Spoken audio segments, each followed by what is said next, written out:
Oh god. Well, speaking on basketball, and it's actually kind of this is actually a really good and conversation ender because this mixes both our beginning topic and this topic. I remember I told you we have another basketball hip hop comparison.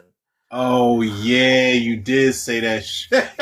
So, and we're a little light on movie news, a little, so we're just filling up time. But I thought this was interesting because this is actually from a different source, a different player. And this is from Threads from a user named Fatboy.1992. And I thought some of these were kind of creative. And I'm kind of curious what you think. I agree with some of these, but let's see what you think. All right. LeBron James and Drake. Now, here are his reasonings. Stardom, attention at a young age, exceeded their expectations, versatile in their craft, heavy influence in the 2010s, one of the GOATs with their longevity. Mm. It's like I can see the comparison, but I think the difference is LeBron James knows exactly who he is though. Like Drake, Drake just doesn't. He hasn't gotten a handle on this identity shit yet. I feel like, like I'm telling you, man, he does not know. He does it, man, and he further proves that shit. Like this Iceman shit. Like I listened to the Iceman, some of it, and some of it's okay, but the rest of it, I'm like, what are you? What are you even going for here? What is this? Are you trying to create a genre? Like, are you trying to be a part of a fucking genre? Like, what are you doing? Like, there's songs on there that I just don't understand. Like, I just don't Yeah. get it. But LeBron, I feel like like Matt Barnes called him. What did Matt Barnes call him? A Swiss Army knife. You know, you can do this and that, but you know who you are in all of those roles. I don't think Drake knows. Like Drake will do.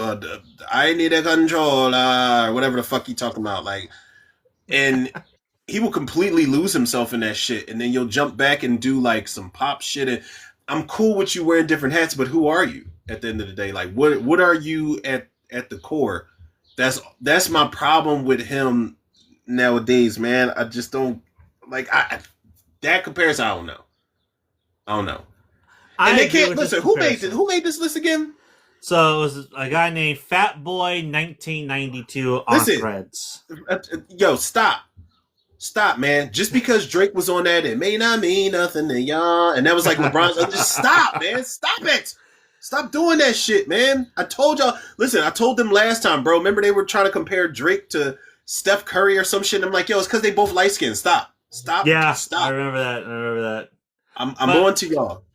I Stop. also I also said in that same episode too that I agree with Drake and LeBron because I feel like both of those have like a really good parallel. If you really think about it, like take the personal bias out of it, and if you really look at the parallel of both careers and their trajectories, you can totally see how they completely dominated the 2010s in their respective genres and industries.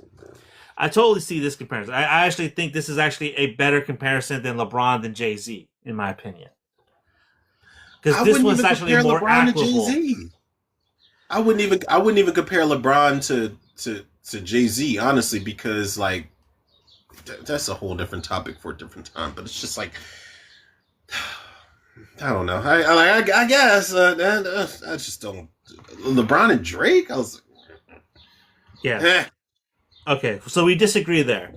All right. Next one: Kobe Bryant, Kendrick Lamar. Now here's our. This is his reasonings. Icons of LA both earned a spot at the GOAT table, idolized their idols that came before them, surpassed expectations, exceeded their talent, a decade of dominance.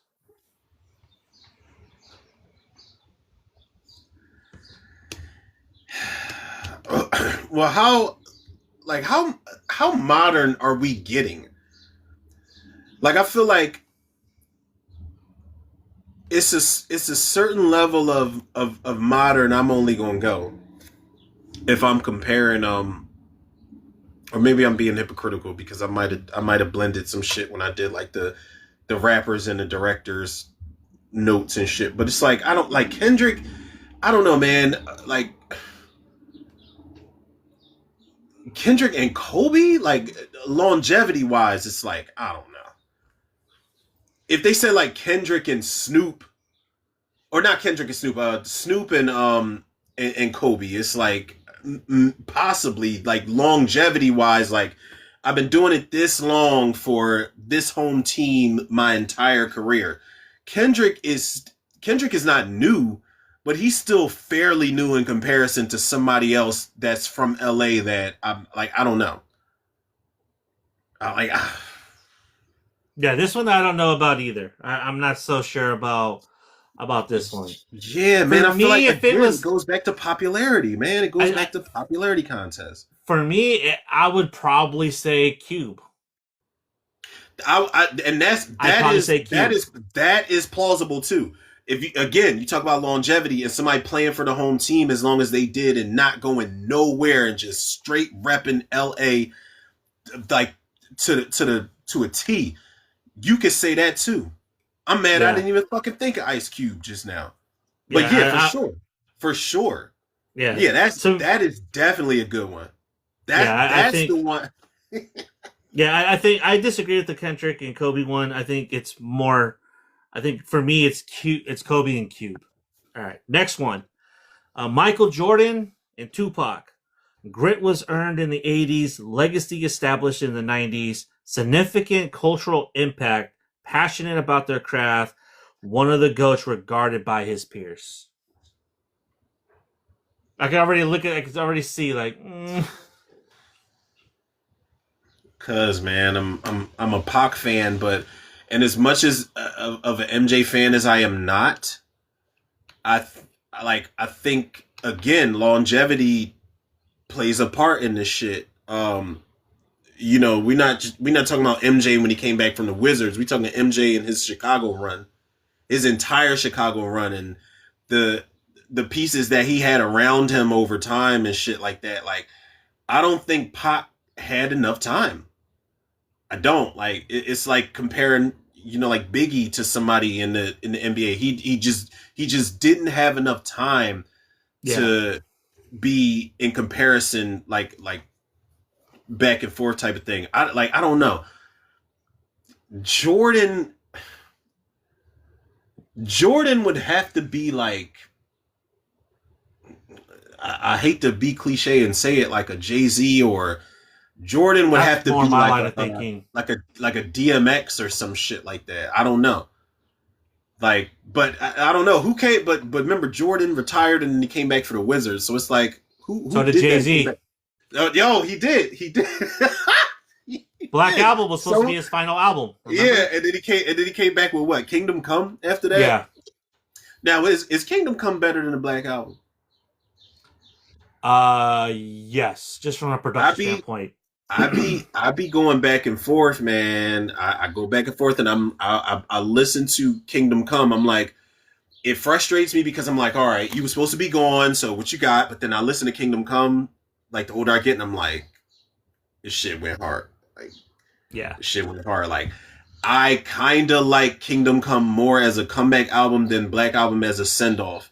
And you feel like the send off was supposed to be Chef's Kiss, and Black Album is fire for sure, but Kingdom Come got some bangers on it, man. Like the prelude alone is fucking crazy.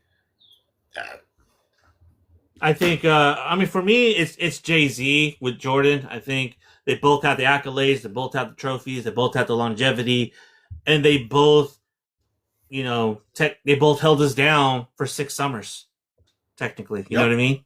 So, and every time Jay-Z dropped, it was always a moment. We were there.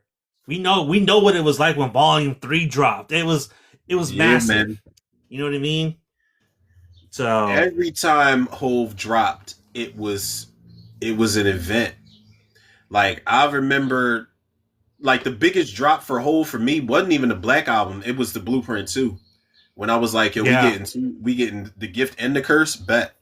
And the curse was just, I'm like, the gift was amazing, but the curse, I'm like, I'm like, come on, man. Then he dropped the Run then he out dropped the Blueprint 2.1 with Excuse with Me all the Miss best Part songs. Two. With all the Yeah, best but songs. like a La La La Part Two and shit. I'm like, dog, like, come on, man, come on. I'm still trying to I make it through 444 though. I started I listening to a have little bit. I haven't listened to that one yet. I'm just like, I don't know. It's all right. It's all right. It's his more like Mature album. it's his more yeah, exactly. It's his more mature album where he's talking about mature thematic shit. And I'm Yeah. like, all right, that's cool, but not while I'm on the bus going home from work because I'm gonna fall asleep. like, Right? like I'm dozing the Listen to fuck off at all this NPR over philosophical, instrumental beats. Like, what yeah, the fuck is all this? this philosophical shit. I'm like, all right, man. Like, I got you another day, whatever. All right, so here's the next one. Julius Irving and Rakim. Both hardness, smooth tenacity, graceful in how they approach their skills, pioneers in each of their careers, the foundation before it became mainstream, and which I agree with this one. Yeah, wholeheartedly. Yeah, That one, I'm like, yeah, yep. Because now we're talking like now we're talking like heavyweight against heavyweight shit. yeah. It's an equal playing field for me now. So yeah, absolutely. All And right, I so was next wondering, one. as soon as you said Julius Irvin, I was wondering who the rapper was you was gonna say. I was like, please don't say E40. Please don't I was gonna say Silk the Shocker. We definitely need to get Silk the Shocker on the show, bro. Just for some laughs. That should be funny as Nope. fuck, bro. No, because you're not gonna jump on our show and try to fucking manipulate us into saying, well, y'all was just listening wrong all these years. I'm gonna be like, no, we wasn't. You think I'm gonna agree with you because you're Silk the Shocker? No. Fuck out Yeah. of here, man. All right. Y'all Last was three. just listening wrong. Last three. Steph Curry and J. Cole. Early impact on the 2010s. Authentic, dangerous when in their zone, established legacy as one of the greats, career is aging like wine.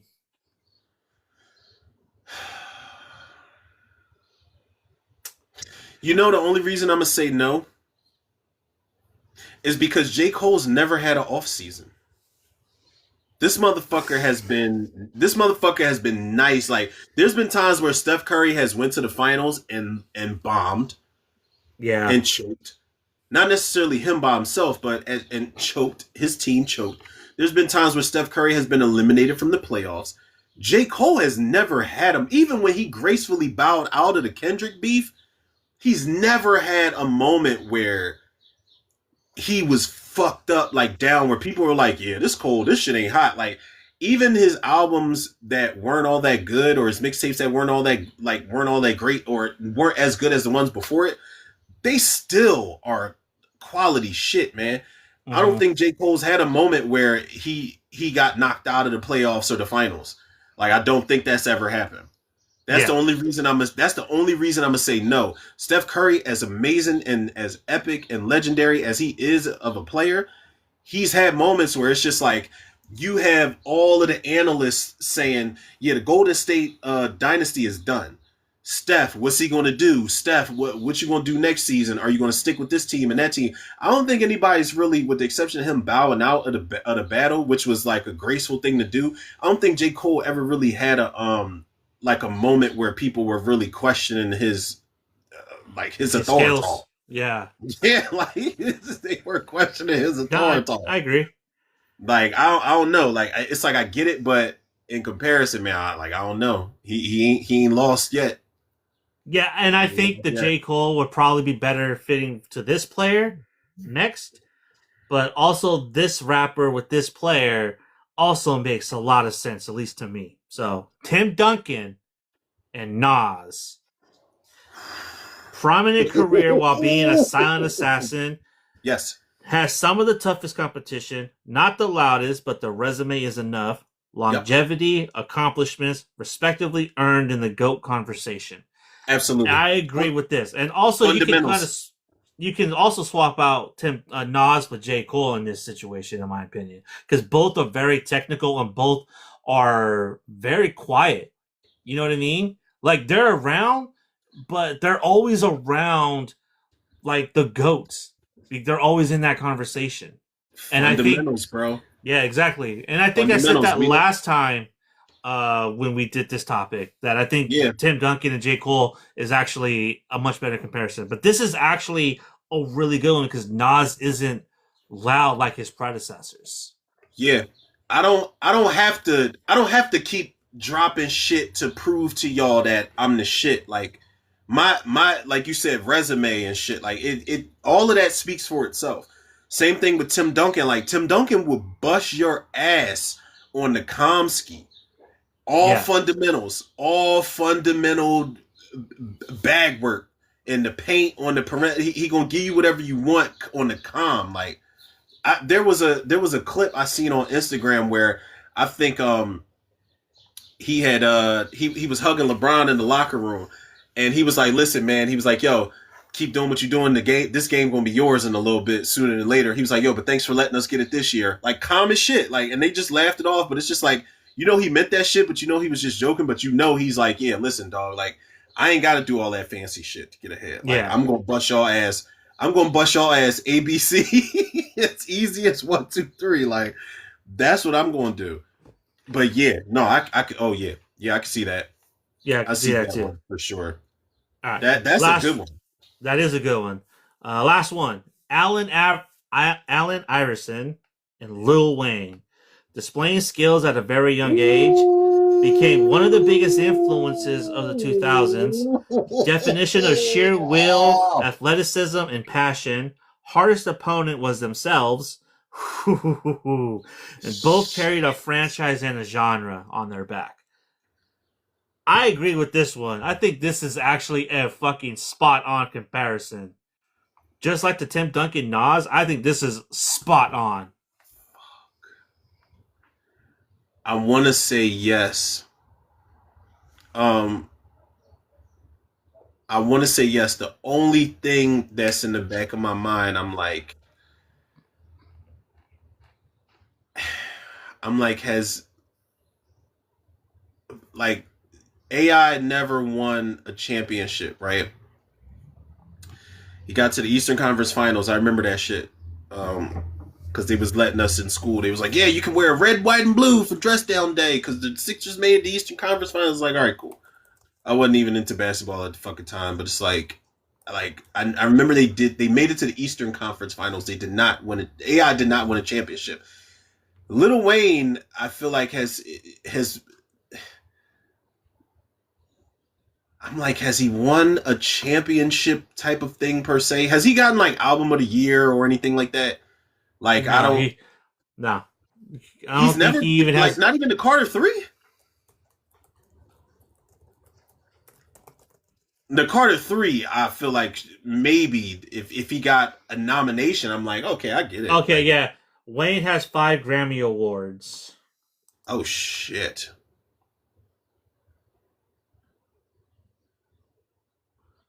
Or maybe his Grammys can be the equivalent of AI's like MVPs. I don't know. Cause I get it though. They both were trendsetters for sure in their respected worlds. They definitely were trendsetters, and I don't know, maybe. Yeah. 2008, Best Rap Album, The Carter 3.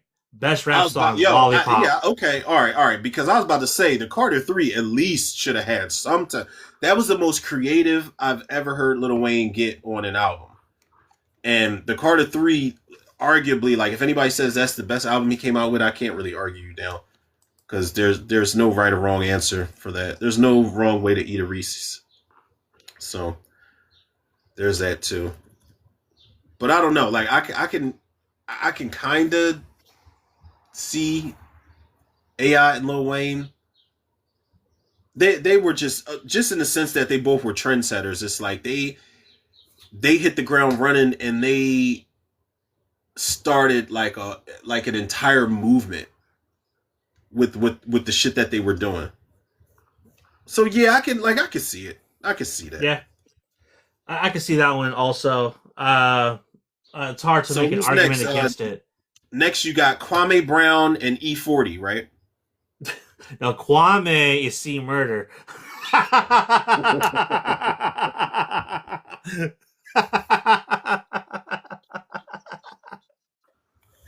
he said he said see murder. Yeah, we're Spreewell is Silk the Shocker. so did Silk the Shocker coach his choke his own fucking coach? He might have choked Master P over some royalties. I'm just saying, dude. He shouldn't even done that. You don't need no royalties for the shit that you've done, man. Just leave it alone. Just leave it be. Nah, I mean, out of all the hip hop moguls, Master P is the one that's took care of all of his artists and all of his fans. So I got to give it to Master P on that front because he smartened everyone up, showed them how to get money on royalties and publishing. So unlike Russell Simmons and Diddy and all them and Suge, Master P was the one that did it right. So shout out to Master P for that. Listen, big shout out to him. I'm cool with that, but just show your artists how to fucking rap. Like, show them how to rap too. Like, that's like it's a fucking record label. Show your artists how to rap, and if they can't rap, just put them on payroll and have them do something else. Be the hype man. It's fucking ridiculous, man. Like, come on, man. Like, we gotta. There was a female artist on I don't know if you ever heard the hold on, let me make sure I get this right. Mia X? Well, no, Mia was fucking dope, bro.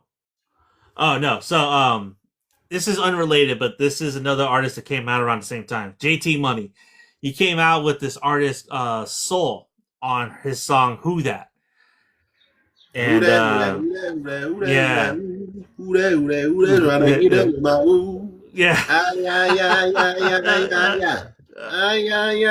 remember that shit.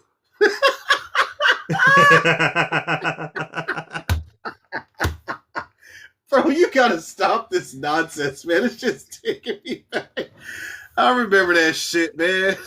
I just remember thinking, like, re-listening to Soul's verse and just thinking, man, that's kind of awful. That's pretty bad. That's a bad verse. No, you're talking about Soleil. Yeah.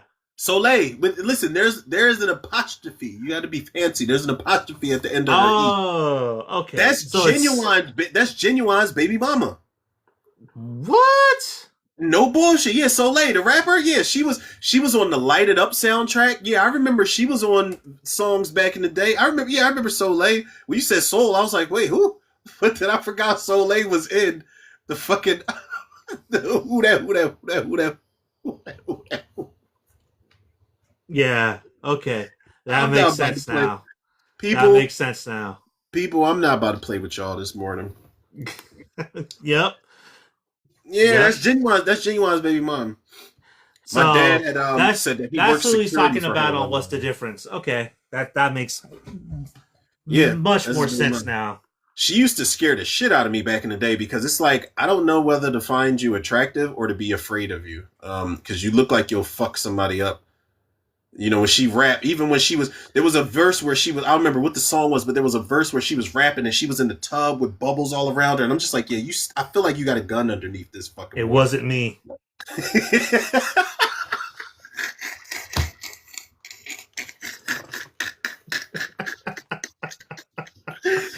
Yo, like she was just too fucking tough, yo. It's like, goddamn, Amazonian broad, bro. Like, for real. Yeah, pull it back some, yo. She was crazy as shit.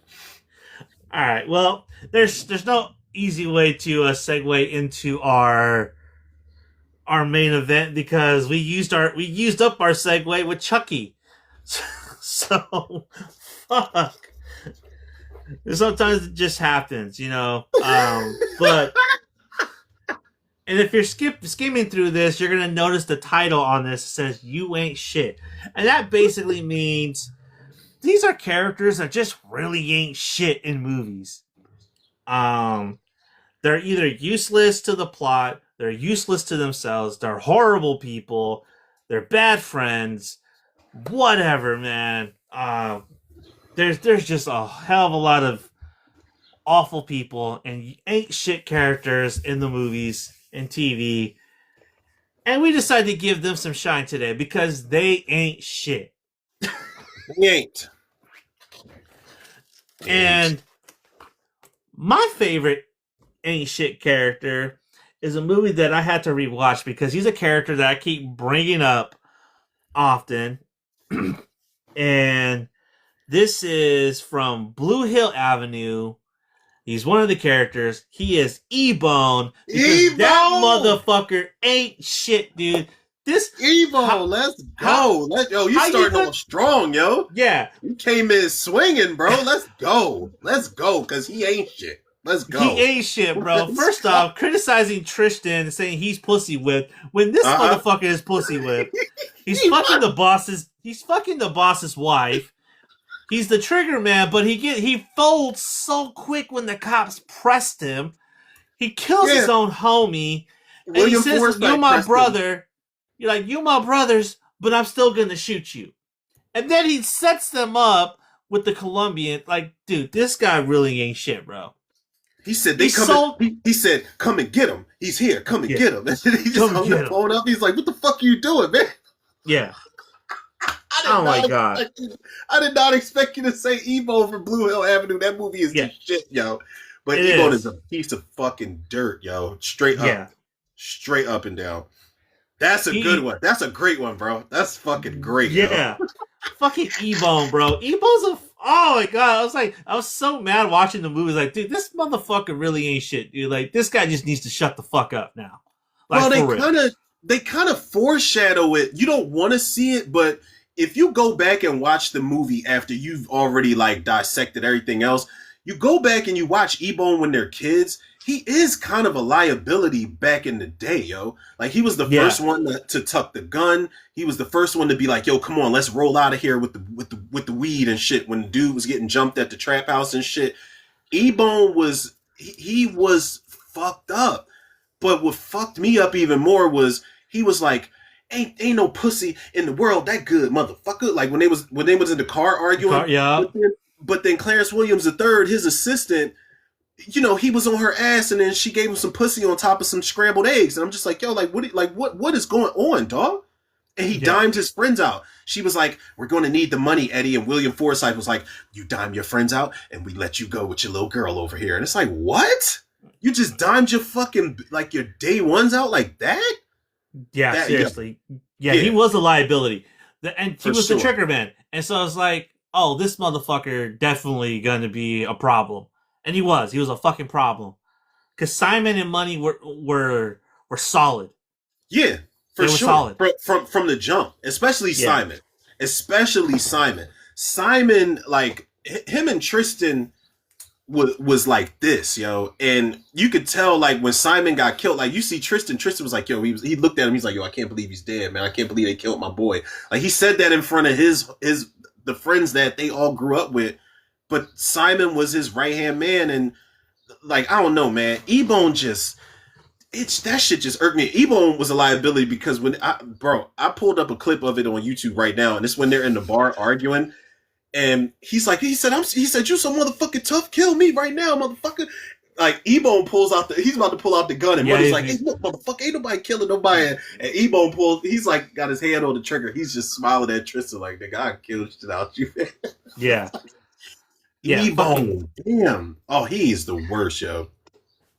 And then he says, "Oh yeah, if Simon rolls, we're good with you." And then 2 minutes later says, "Yeah, I ain't rolling with you, Tristan." Like, get the fuck out of here, bro. Oh my god, I hate that motherfucker, dude. That guy pissed me off, dude. And then at the end of the movie, when he shoots Money, he's like, "I didn't mean to do that." I was like, what are you know not to move with a gun in my hand, motherfucker. Like, get the fuck out of here. He said, "You know that shit, man." He said, "You know that's a moment, man." I don't know how many moments were meant to be funny in Blue Hill Avenue, but this movie is funny as shit. It is unintentionally funny, dude. Yeah, it is unintentionally funny. I don't know if they meant it for it to be that fucking funny, yo. Because this shit is hilarious. Damn, that's a good one, yo. Fucking Blue Hill Ave. Yeah, so I had to put E-Bone on there, dude, for real. E-Bone's a bitch. Yeah, worst, the worst, the fucking worst. All right, who's your number five? My hold on, my number five. Almost didn't make the list, but I thought of how annoying this motherfucker was throughout the course of every movie in the goddamn franchise. My number five is Kevin Myers from American Pie. Thomas Ian Nicholas character. Oh Rookie of the year. yeah, Yeah, Kevin yeah. Myers from American Pie. Let me explain something to y'all people. Fuck So Kevin that Myers, guy. right? If y'all are familiar with the American Pie movies, like the first movie in particular, right? Kevin Myers is the fucking culprit who came up with the "we all get laid before we graduate, hands in, go team on three." He's the one that made the whole thing up. And then when things don't go his way, he starts bitching. And he's like back, he's pressing his friends like, "Yo, you get some pussy yet? Did you get some ass yet? Well, you better get some ass or you're gonna lose the bet." And they just like, "Yo, Kev, like, what's up with you, dog? Like, it's prom. Like, we trying to enjoy the fucking the spiked punch and the band and shit. Like, what's up with you, yo? Like, what's with the attitude?" And he's just like, "I don't have an attitude." And then he's just like, "Yeah, I'm not going to the lake house because I feel like I dragged you guys into this and we're not going to get our dicks wet." And it's just like, yo, what's up with you, dog? Like, what are you talking about, man? What are you talking about? And then the second movie, I'm like, all right, Kevin Myers, you and Vicky broke up. That's cool. But Vicky popped up with a date, and then he was in his feelings about it because she's like, "Yeah, Kev, this is my date," and then he storms off like a fucking girl, and then everybody's got to go check on him again. You got to check on him again in part two, and they're just like, "Hey, Kev, come off the beach out of your depression state, man. Let's go get some pussy and party in the back of the beach house." And he's like, "All right, guys, let's go." And then him and Vicky are friends again and shit like that. American Wedding, I don't remember what the fuck his problem was because I don't watch that movie enough, but I remember they brought him back for American Reunion, and you're still bitching. He's still bitching, bro. Like, he's still like, he has a whole wife. And then he sees Tara Reid's character again, and then they wake up drunk next to each other, and he thinks that they fucked. And then he's just like, "Yeah, man, I can't believe I just did that, and I feel so violated." And then his friends got to come collect his ass again. Kevin Myers is a pussy, yo. He is. Well, he's not in. I don't. Oh yeah, he is in American Wedding. He is, but he's not really the problem in that movie. He's actually a little bit more proactive. He's actually a little bit more Yeah. toned down in American Wedding. Yeah. That's probably because they like listen 2 movies back to back. Like, yeah, we got to get an audience a fucking break from this pussy ass dude. Because Stifler gets like the. He's kind of the main character of American Wedding, and he's the one that carries that movie for me. yeah, Stifler, yo, bro, that fucking scene where they brought the strippers to the house and then the parents come back and they're hiding in like closets and cabinets and shit, bro. Yo, I was fucking crying. That shit was laughing. funny as fuck, When bro. Stifler, when Jim is talking to the parents and Stifler reveals himself from behind the fucking curtain, I was in tears, yo. I said, "Oh my god!" And Kevin, they're pulling Kevin across the floor, and it like he's like tied up, like with a fucking bandana around his eyes and his mouth or some shit. And he's in a fucking office chair and shit that they're dragging him across the room. I'm like, yo, this shit is insane. Because American Wedding, I never really watched like that, but when I finally went back and watched it, I was like, yo, this shit is actually funny as shit. It is. Funny as fuck. In my opinion, I think it's probably one of the better ones. Stifler in the gay bar, that shit was Yeah. hilarious. When Stifler was Him trying to and have a Bear. dance off in the gay bar, that shit was hilarious, yo. Yeah, that movie, that shit is underrated funny. It might be, like, I like part two, but American Wedding, like, that shit be might be better than part two. American Reunion, I fuck with, but ain't nothing better than the first one. But American Reunion was funny as shit too. But American Wedding is definitely underrated for sure. But Kevin Myers, like, he's a pussy, man. I just every fucking movie you complaining about some shit, man. Just get out the friend group at this point. Yeah, for real. Because we don't always want to have to cater to your bullshit, man. The problems that you cause yourself, especially in American Reunion. You got a whole fine ass wife at home, and then when Tara Reid pops back up, it's just like, "Oh, I remember we were together, and remember when we made out for the first time?" It's like, dog, like, what are you doing? You're asking for trouble. You brought it on yourself.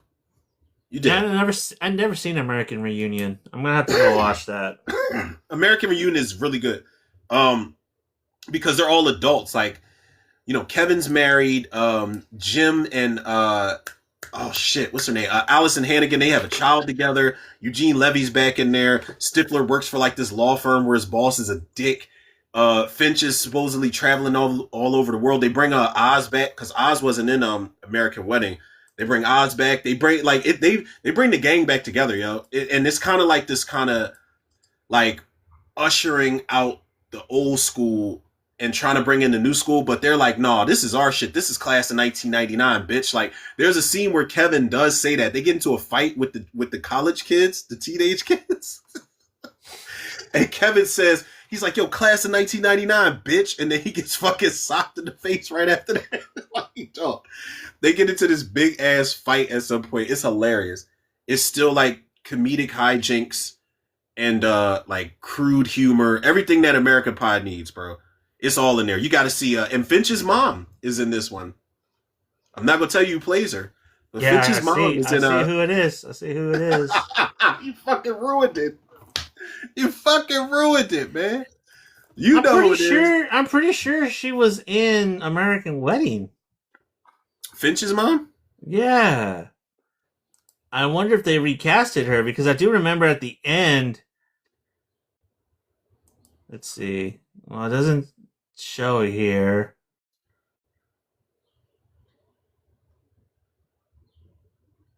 Nope. Nope. Huh. Interesting. Okay. Huh. I'm gonna have to go back and watch that then. I don't because I remember Finch is making out with someone in the closet or somewhere, and then he says, "I feel something disturbing happening," and it's Stifler talking to his mom. You said Finch was making out with somebody in American American Wedding. American Wedding. Oh, I don't know because I've only seen American Wedding like once or twice. That's the one I go back to the most, honestly. I thought you were talking about Finch making out with somebody because he does hook up in American Reunion. He hooks up with the girl that played Dania Ramirez, the girl that played Callisto in X-Men 3, the one that was whooping Halle Berry's ass. She plays like a student that used to look like one way, but then she's bad as shit now. And they see her as the bartender, and her and Finch kind of hook up, which was a great fucking scene. They used to call her Lard Arms. Well, that's what Stifler called her. He's like, Lard Arms? And she's like, go fuck yourself, Stifler. Yeah, that shit's hilarious. You gotta see American Wedding, bro. Or not American Wedding, American Reunion. That shit's fucking hilarious. It gets kind of weird because Jim, the girl that he used to babysit, lives in the neighborhood and she's got a crush on him now and shit like that. So they go to a party with her friends and Stifler's there, and Stifler's like, yo, he's like, Jim, it's so much pussy at this party, bro. And Jim's like, yo, what the fuck are you talking about, though? We grown ass men. Like, we don't want to be those guys hanging outside of the high school. And Stifler's like, man, fuck that. Like, y'all be her daddy, bro. Be her daddy, or whatever the fuck he said. Yo, bro, it is wild. Stifler takes a shit in a cooler at some point. It's fucking crazy. You got to see American Reunion. Like, be the completionist and watch that shit. We're gonna have to watch that. They want to do another one, but it's all rumors. They wanted to do like the rumor was American Funeral, and I'm just like, yeah, don't kill anybody. Don't kill nobody. Unless they're gonna kill one of the parents. They said that Stifler's mom, everybody was going to get together for Stifler's mom's funeral, but then apparently the rumor was that Sean William Scott was like, yeah, I don't want to be a part of that if Stifler's mom's got to die. But you don't have to do that. No. Just do call it American Remake. The fuck? Come on, man. That's all y'all right doing. There. It's right there. It's literally right there. So that's all y'all doing. American Remake. The fuck? All right. My number 4 is Play from House Party. This motherfucker is the worst, dude. Okay.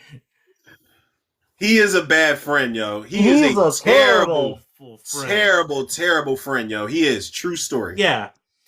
So, not only does he leave Dragon Breath on his stoop for hours because he's going to go smash, he fucking he fucking ruins his speaker by jamming it into his little gremlin.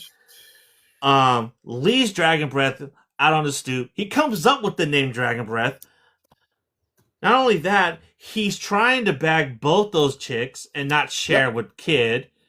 He doesn't want Kid rapping at the party. He tries to upshow him by dancing. He initiates the battle. Not only that, we go into part two. This motherfucker loses play Loses kids his fuck. the tuition money, and then has the idea of, hey, let's have a pajama jam in the library that you work at, but also can also get kicked out of college for. Like, and then he loses his wedding deposit in part three when he fucking gets those convicts to do the catering. Ex-con catering. Yeah, Where we like do chicken right. And he says some slick shit, man, in House Party 3 that never sat well with me, even when I was a kid, that made me feel like he wasn't shit as a friend. When, remember, Tisha Campbell pops up, and him and Kid and Tisha Campbell have their moment, and then they hug, and then she kisses him on the cheek, and then she wipes it off. And Vita sees that shit. And then Vita and her friend, Vita's friend takes her, and Play takes Kid, and they got to calm them down and defuse the argument and shit. So Play and Kid are in the men's room talking shit, and he's like, man, I got a lot invested in this wedding, man, and if you don't go through with it, I'm walking down the aisle with Vita my damn self. And then he's like, please, man, she wouldn't have you. And then Play looks at him, he's like, shit. And then he just walks off. Like, what kind of fucking friend does that? Like, yeah, you telling him, like, what are you doing? Play was suspect, yo. He had suspect moments. Who was the little kid? Like, was that his cousin? Which one? From Immature? Yeah, that was Immature cousins in part 3. But whose cousins? Was it Play or Kids? They were kids' cousins. Kids' little cousins. Yeah. Supposed to be kids' little cousins. And then they brought him back. They brought him back in House Party 4 and turned them into completely different characters and made a terrible fucking movie. But that's don't even continue the fucking story that Yeah, Play was a bad fucking that would friend, be too dude. That would be too easy to do, Chris Stokes. We're not putting any names out there or anything like that. We're not doing that. We're not doing that.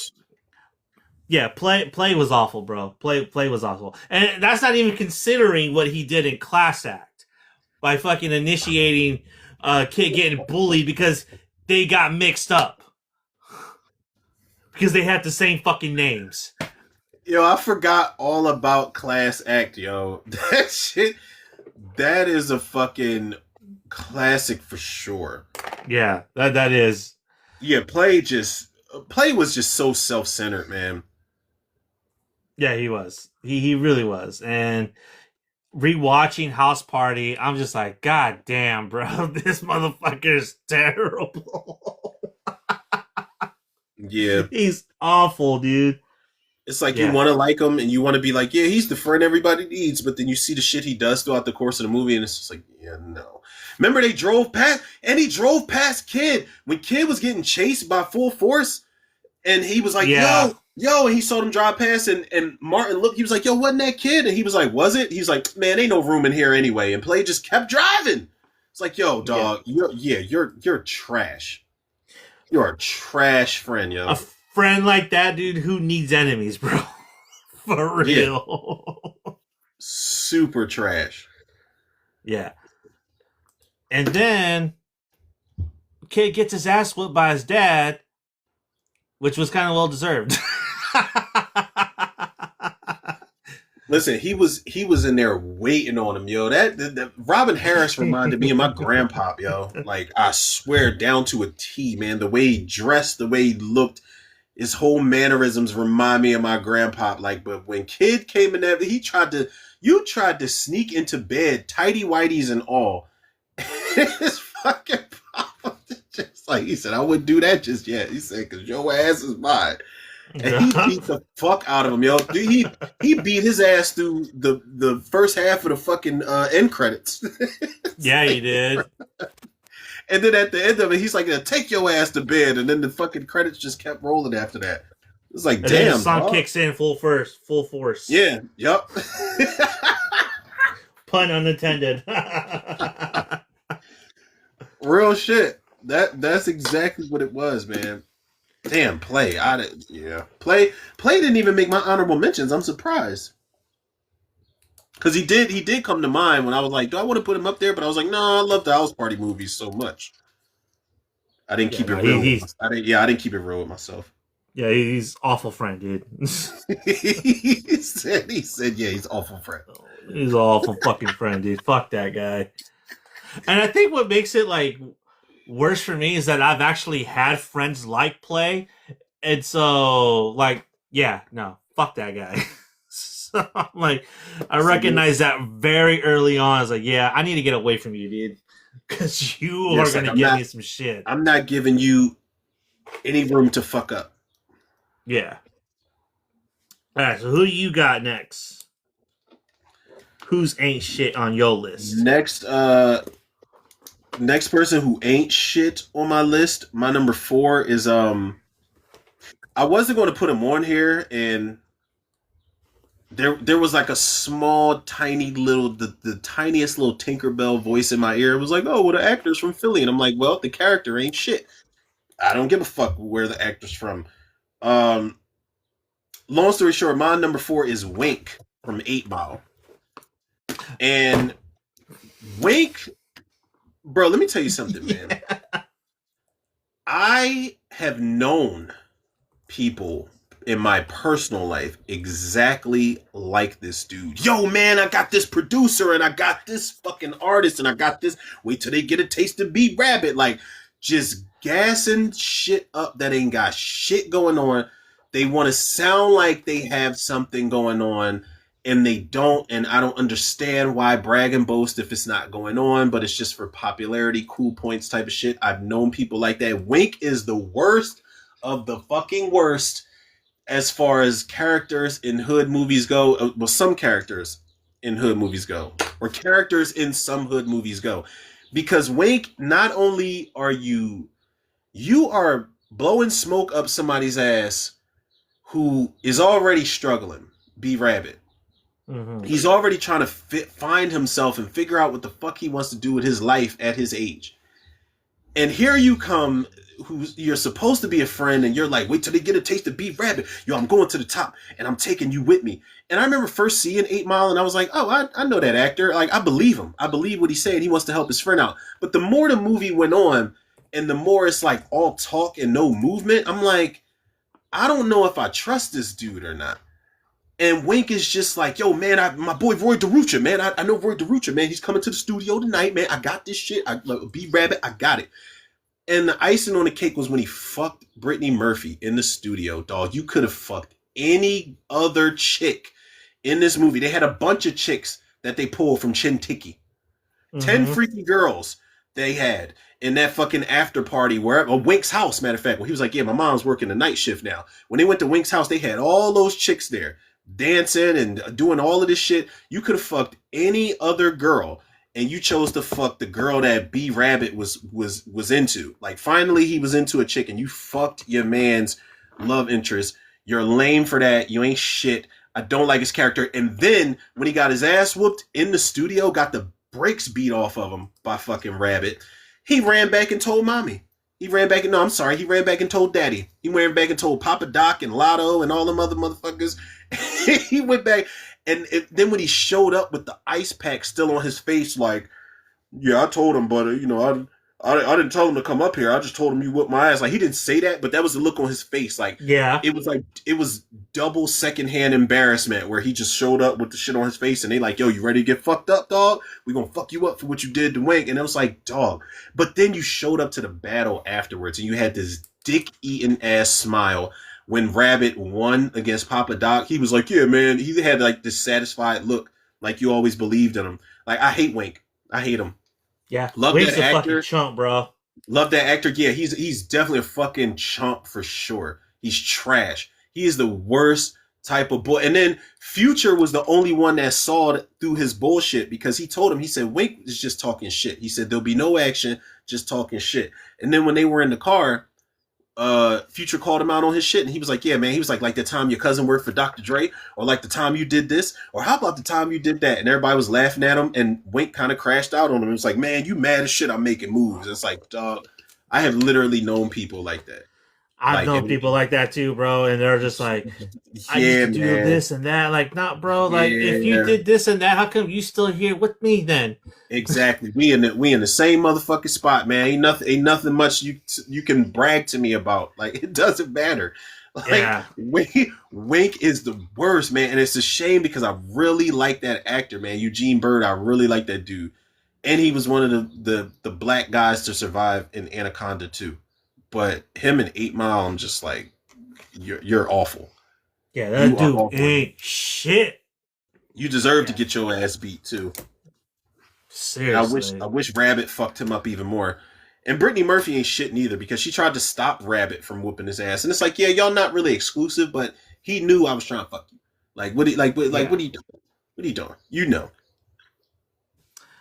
All right. So my number three is a character that just didn't add anything to the plot. He was just there because I guess he was a name, but he had one of the best deaths in the Elm Street series, and that is Spencer. Wait, what? That is Spencer. What the fuck are you doing in there? Seriously, what the fuck, bro? You get high, you fall asleep when they tell you not to. You dream about Johnny Depp, and then you get your ass beat by fucking Freddy. You are a trust fund kid He acting like a said hood kid. he said you dream about Johnny Depp.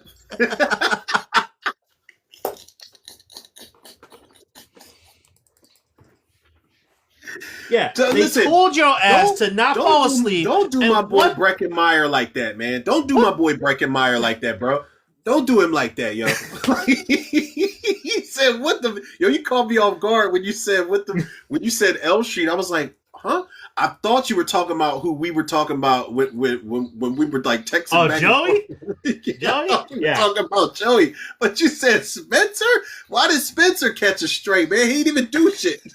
Exactly. You didn't do shit. You didn't do shit. They told him, literally, don't fall asleep. What the fuck does he do? Light a joint and passes the fuck out. Yeah, Yeah, motherfucker. Fuck out of he here. said. He said, "You see what's on this TV?" She was looking like Tracy was like. She's like, "Yo," she's like, "I gotta find Carlos, man. What the fuck ever, like, whatever, dog." But he did have one of the greatest Enter a Nightmare moments when they play Inagata to Vita. My God, Yeah. my God, when he touched that TV and that ripple effect happened. I know it's Like, cheesy and it ooh. looks cheap. I was like, oh my God. Bro, when I was a kid, that was the coolest shit I ever seen. Coolest shit I ever seen in a Freddy movie. He touched that shit. That shit said, and then the shit started coming out of the TV, all color paint, Mario paint. I was like, oh God. Yeah. I mean, he's a rich kid acting like he's poor. Like, get the fuck He out of here, is. dude. He is. That's a great fucking point, yo. He really is. Because his dad, his dad was the one. I he said I don't want to spend my. He said personally I don't want to spend my days date raping co-eds and doing this that and other. Like his dad was like I'm gonna play tennis ass dude. I drive a BMW, and my son's a brat, but I'm gonna send him here because I don't want to deal with him. Yep. He's a trust fund kid trying to be a fucking hard dude, bro. Like, fuck that guy. Like Carlos, he also ain't shit, but he's deaf, so I could kind of give him a pass.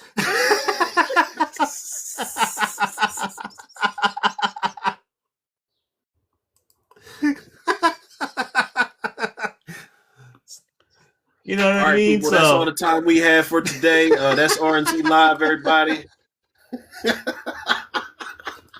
So, we got.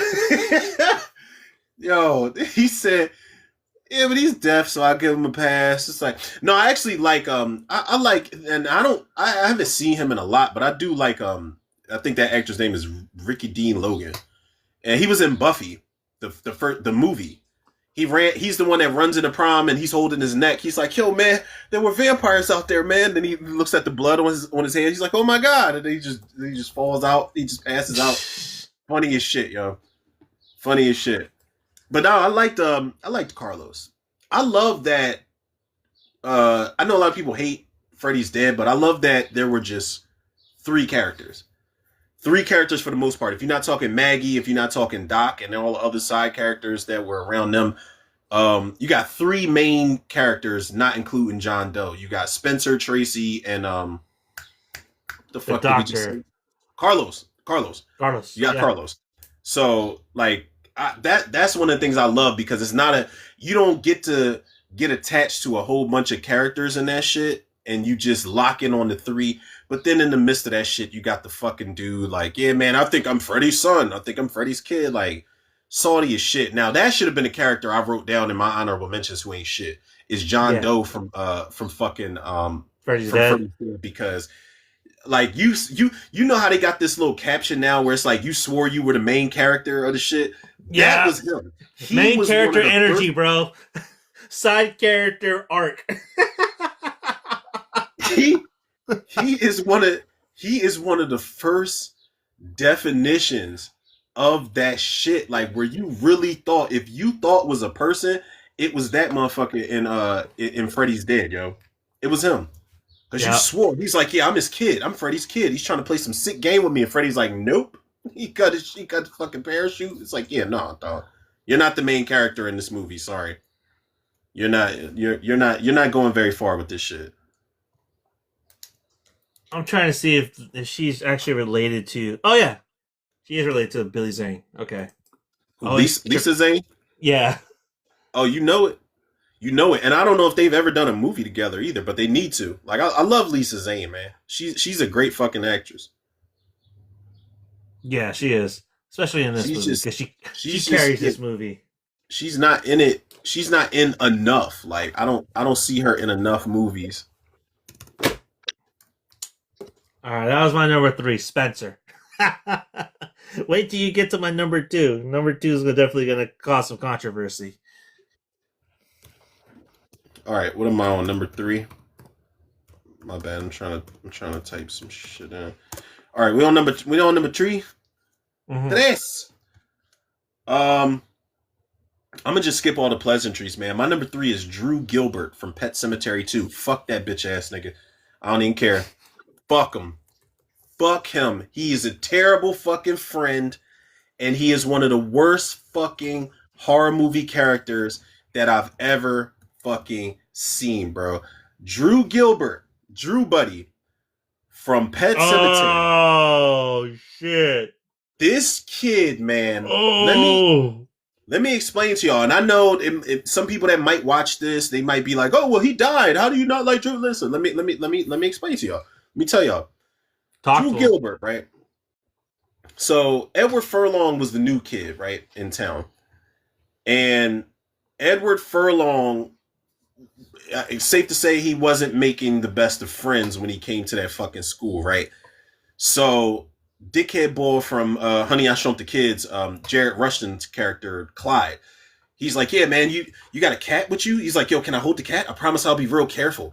And Drew is just dick eating in the background, like you're part of the group. They don't even like him. They don't like him. They call him fat boy and they boss him around and they bitch him up.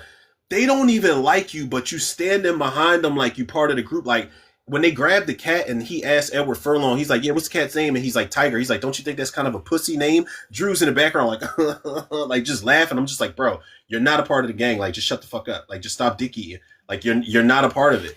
And then when they take the cat and they go on that bike chase past the Creed house and into Pet Cemetery and shit, Drew sits there and watches Clyde beat Jeff's ass, Edward Furlong's ass. Now it wasn't 1-on-1, so it's like he didn't have to jump in it, but he watched him beat his ass, and then when he beat his ass, he grabs Drew, the bully. He grabs Drew, and he's like, "This way, fat boy," and he brings him with the rest of the gang. And then Drew kind of looks back at Jeff, and he's just like, "Sorry, man," like, and he rides off. But then he comes back after Jeff gets his cat out of Pet Cemetery. He's like, "I've never seen anyone punch Clyde before. You're pretty cool." And it's like, "Nah, like, don't be on my dick now. Don't be on my dick now, dog. Like, please don't. Please don't." Like, I hate that fucking character, man. Then when his dog dies, right?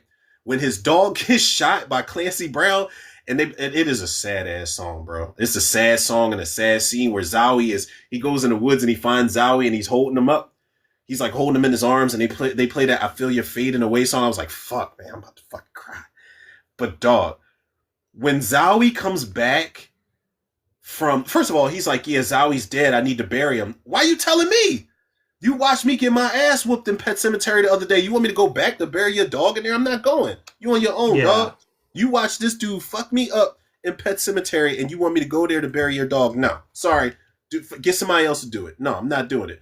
But then when Zowie comes back from the dead, he asked me, Jeff's dad was a fucking veterinarian. He asked Jeff's dad when Jeff's dad's like, yeah, man, I'm not getting a heartbeat on this shit. He's like, can he stay here just for the night? And Jeff kind of looks at him like, nigga, why the fuck would you even volunteer this dog? Like, why he can't stay with you? You gonna volunteer this dog to stay at my crib? We gonna fight at some point. Because he's a terrible fucking friend, man. He's awful. He's the worst fucking friend ever. And then when Gus gets killed by Zowie, he's like, oh man, Jeff, we gotta bury him in Pet Cemetery again. Like, what? No, it was actually Jeff's idea. Jeff was like, I think I got an idea, we can bring him back. Drew was just a terrible fucking friend, yo. He was a dick eater. He was a follower. He was a fucking enabler. Like, I hate him. I hate that fucking kid. And I know he died. Him and his mom got crushed by the potato truck.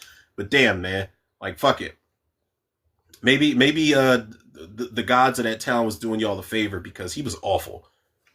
Terrible, terrible friend. And then when he was getting chased by Gus and the dog in the house at some point, he wasn't even running fast enough for me. I just don't like him. I hate him. Drew Gilbert. Hate him. Can't stand him.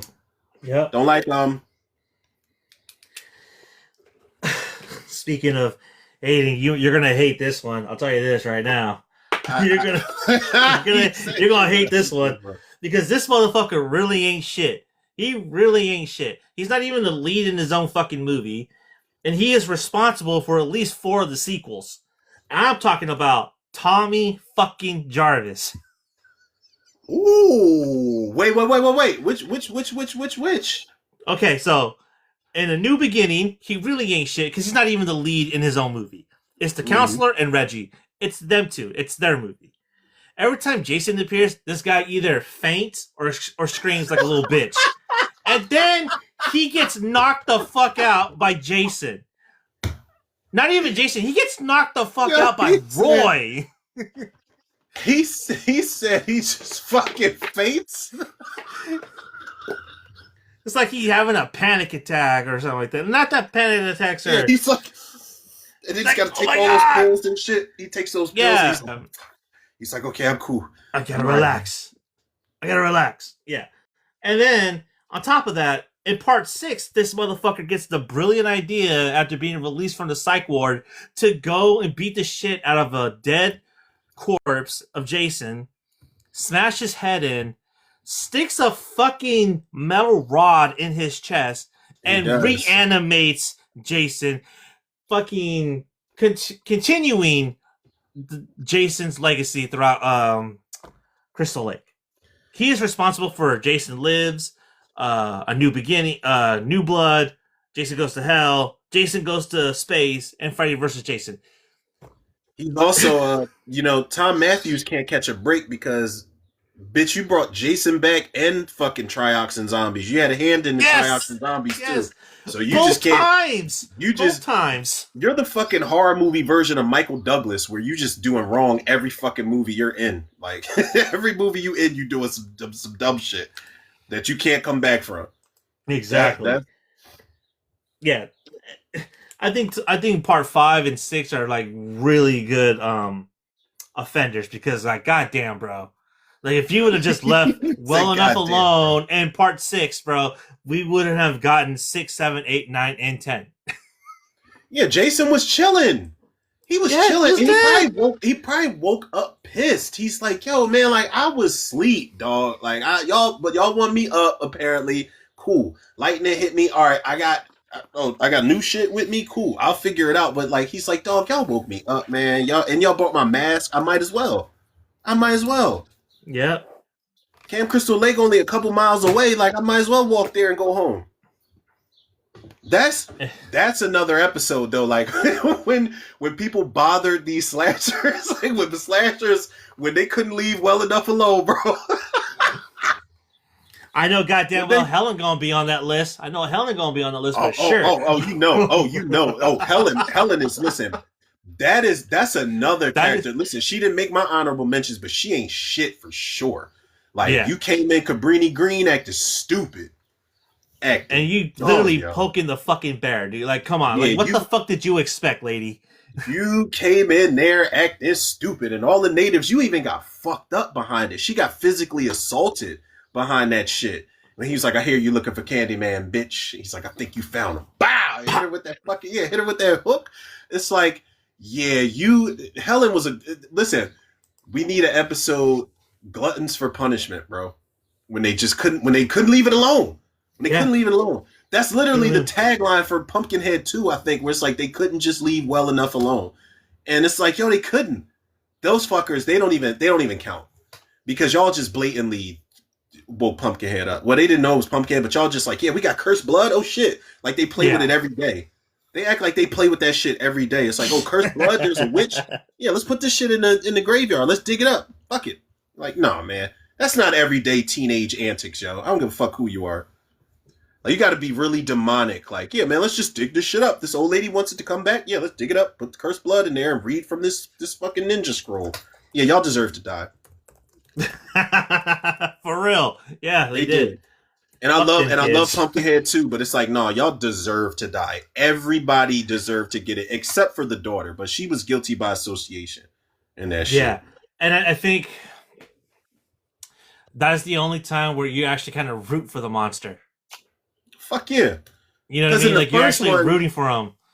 In the first one, it's like you kind of you know that they didn't mean to kill the little boy, and you kind of don't want to see them get plucked off. But in part two, it's like, nah, dog. Like y'all have made this bed that y'all about to fucking lay in for sure. Like y'all ain't shit, and they fucked up Miss Osi, and her crib burnt down. So it's like, yeah, y'all Mhm. definitely ain't shit. Yeah, so Little that's side my quest, honorable mention, people. that's my number 2, Tommy Jarvis, because it's just like, come on, bro, come on. It's your fault that he got resurrected in the first fucking place, dude, and it's your fault. Well, the first time, it's not your fault, but you just didn't do anything to stop it. It was Reggie and the counselor that stopped it. You got knocked the fuck out. He did. He woke up with he waited until Roy was on the edge of the barn, like on the edge of like defeat. He woke up. He's like, he's like, yo, I got it. I'll cut his arm off. He's like, he might as well like had his shit covered up, and he just peeked up like, You're like, is it over yet? Is he almost dead? right. He's like, all right, I just got to cut his arm off, and that's it. All right, whatever. And then they fucking and then they beat Roy. Yep. But he definitely fucking was playing possum. because remember Jason sliced him, or Roy sliced him across his chest with the machete, right? And then he took out his pocket knife and he stabbed Roy in like the groin and shit. Remember, he was climbing up the ladder. Yeah. He was climbing up the ladder to Reggie and Pam, but then I don't know if he was just like, yo, just go hide, man. I'm just gonna play dead. Like I ain't even got it up in me no more. Like because when Roy flips him over, he's just like and then they play that music. Duh, duh. It's like what? Yeah. Yeah, he was playing possum. He was. Shit, I would have too, nigga. I'm dead. I'm dead. I'm dead. You ain't even gotta worry about me. Man, he's lucky he didn't go for that stab, bro, just to make sure, you know what I mean? I It's a know. gamble. Yo, I'd have been. Could you imagine how pissed off you would be if you were playing dead and still got fucking killed, yo? God, Yeah. I'd have been pissed. I'd be pissed, bro. Like, what the fuck? I was dead. Yeah, you playing dead and he just raised it up. Be like, oh, wait. Like, you turn into fucking Bobby from Scary Movie. Like, you remember when Shawn Wayans was supposed to stab him? He's like, wait. He's like, wait, hold on, man. That shit's hilarious, yo. Yeah, I'd be pissed. But I definitely would play dead. Jason, Roy, whatever. Like, I'm dead, man. Don't even worry about it. Like, Jason would have definitely stabbed your ass. That's oh for yeah, sure. he would have stabbed He me wouldn't with give my a own fuck. He was just arm. like, just done it, just to make sure. Yeah, he would have pulled my fucking arm off, stabbed me with it, and then shoved it up my ass or some shit. Like, yeah, he would have. Jason would have done some fucking Victor Crowley shit and it's going to end terribly. Stomp your face in. That's what it would That's have what he been, would have man. done. It would have been all bad, Yeah. and then probably Yeah. skinned you afterwards. Probably. But that's my number two. That depends on which Jason you get though. Like Kane Hodder's Jason, he's gonna fuck you up. Like you're not gonna play dead with Kane Hodder's Jason. He's gonna fuck you up bad. Yeah, he It's gonna be is. all fucking bad. That dude punched through. Like I keep telling everybody, man, that underrated death scene, man. Dan in the New Blood when he punched through his back, it came out his chest and knocked the wood over, and then he still broke his neck. It's like, yo, he's Yeah. dead. He's dead already. Yep. Okay, so that's my number two. Tom Jarvis. Who's your number two? Um, my number two has probably got to be one of the most villainous motherfuckers of all time. And you know, it was cool watching as a kid. I mean, it wasn't necessarily cool, but you don't really realize until later on. My number two is Jenny Gump. This, listen, people, we about to use a bunch of, Oh, fucking yeah, we hell. about to use some inappropriate language here, people. Because this bitch is definitely the Fuck devil. that bitch. Yeah, she is the devil. Jenny Gump. Now, granted, Forrest Gump can kind of be considered one of the first versions of what everybody calls these days a simp. Because Jenny Gump was no good for him. I feel like he knew it, but he didn't know no better because he was not like everybody else. However, Jenny also knew he was not like everybody else. But she still proceeded to not only keeping him in the friend zone is one thing, but leading him on into thinking he gonna get some pussy.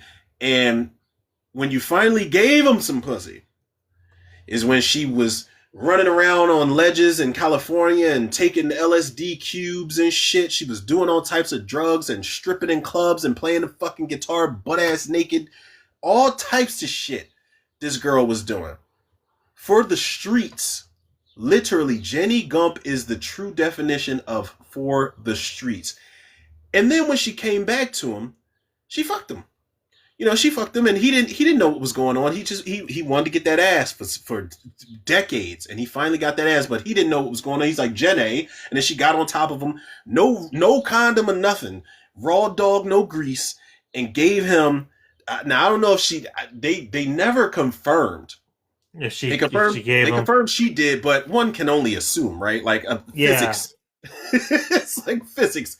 So you came and gave that man the house in Virginia. Do the acronym, people, in case you don't follow me here when I say house in Virginia. Yeah, you came and gave that man the house in Virginia, and then boom, hey, here's your kid. No, she disappeared again, and then she's like, hey, here's your kid. Oh, you rich? Here's your son. Bitch, fuck you. I hate Jenny Gump. Jenny Gump is the worst part. It's not even the people that are shooting up and blowing up them in war.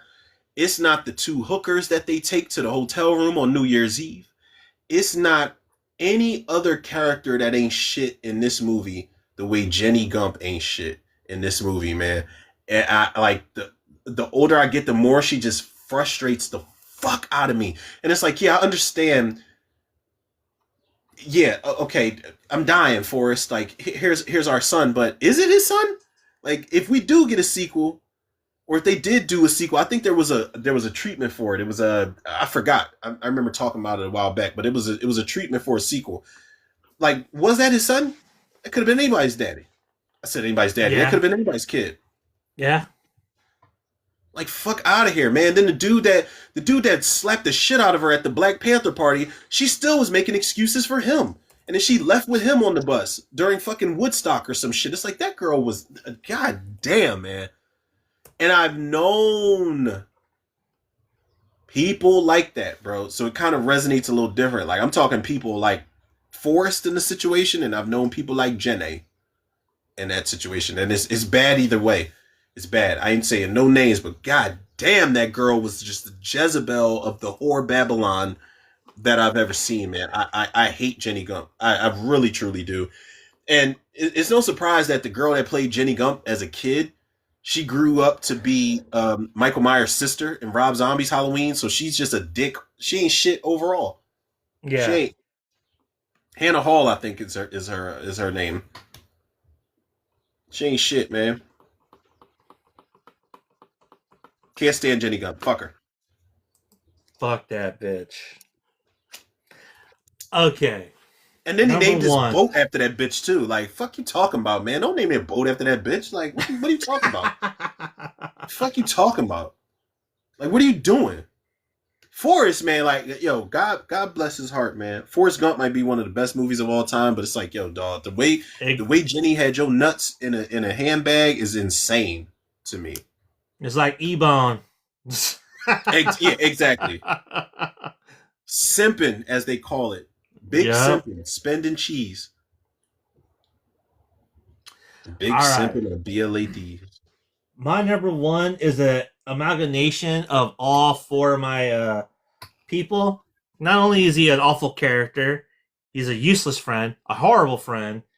He's the fucking reason for a lot of bad things that are happening to his friends. And of course, I'm talking about Ferris fucking Bueller. Whoa, whoa. This guy is fucking awful, bro. Whoa. Yo, Awful. I did not see that shit coming. He said Ferris Bueller? Usually everybody loves Ferris Bueller, universally. Exactly. I'm kind of with the sister on this one, bro, because I can see through the bullshit, bro. I'm telling you, this guy is a socio fucking path, bro. He said Ferris Bueller, yo. Everybody loves him. He's like Raymond. Everybody loves Raymond.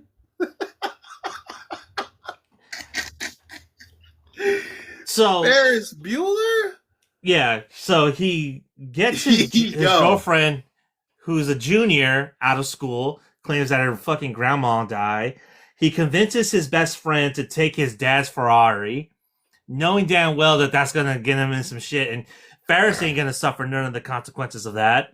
They go to Chicago. They blatantly rob, steal, lie, and cheat to fucking enjoy Chicago. Um, he doesn't get caught. I don't know how. And this guy thinks that putting the car in reverse is going to reverse the odometer. Like, are you that fucking stupid? Cars just don't work that way. I don't know, man. And then on top of that, he's so blatant that this motherfucker sings Twist and Shout at the Chicago Parade on national TV. Like, what? Like, this motherfucker just does not care, dude. He just does not fucking care. Come on, man. Give him a break. It's his day off, man. It's just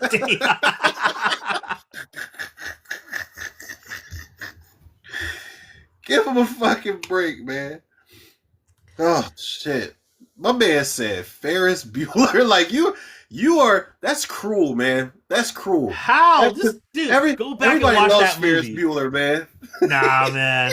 Fuck that dude. Fuck that dude. Oh my god.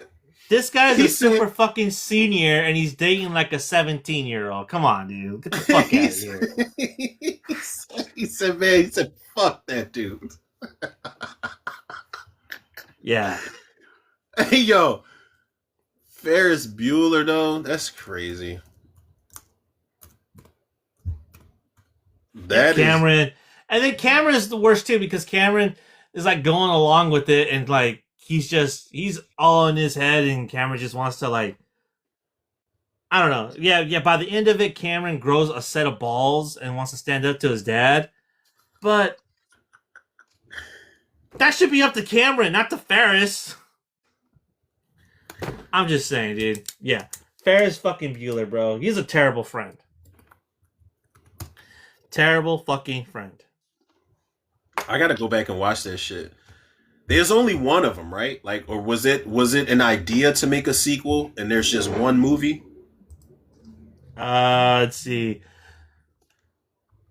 So Hughes stayed in touch with Matthew Broderick, said, we thought about a sequel to Ferris where he'd be in college or at his first job or some kind of things would happen. But neither of us found an exciting hook to that. A movie is about a singular time in your life. Ferris Bueller is about a week before you leave high school. It's about the end of school. In some way, it doesn't have a sequel. It's a little moment, lightning flash in your eye. So yeah, they just left it as the first one. Don't be surprised. Don't rule it out. Do not rule it out. I'm telling you now. They'll call Matt. They'll toss Matthew Broderick the bag, yo, and then they're gonna start doing sequels to all the '80s. What Ferris Bueller was '80s, right? Like mid late '80s.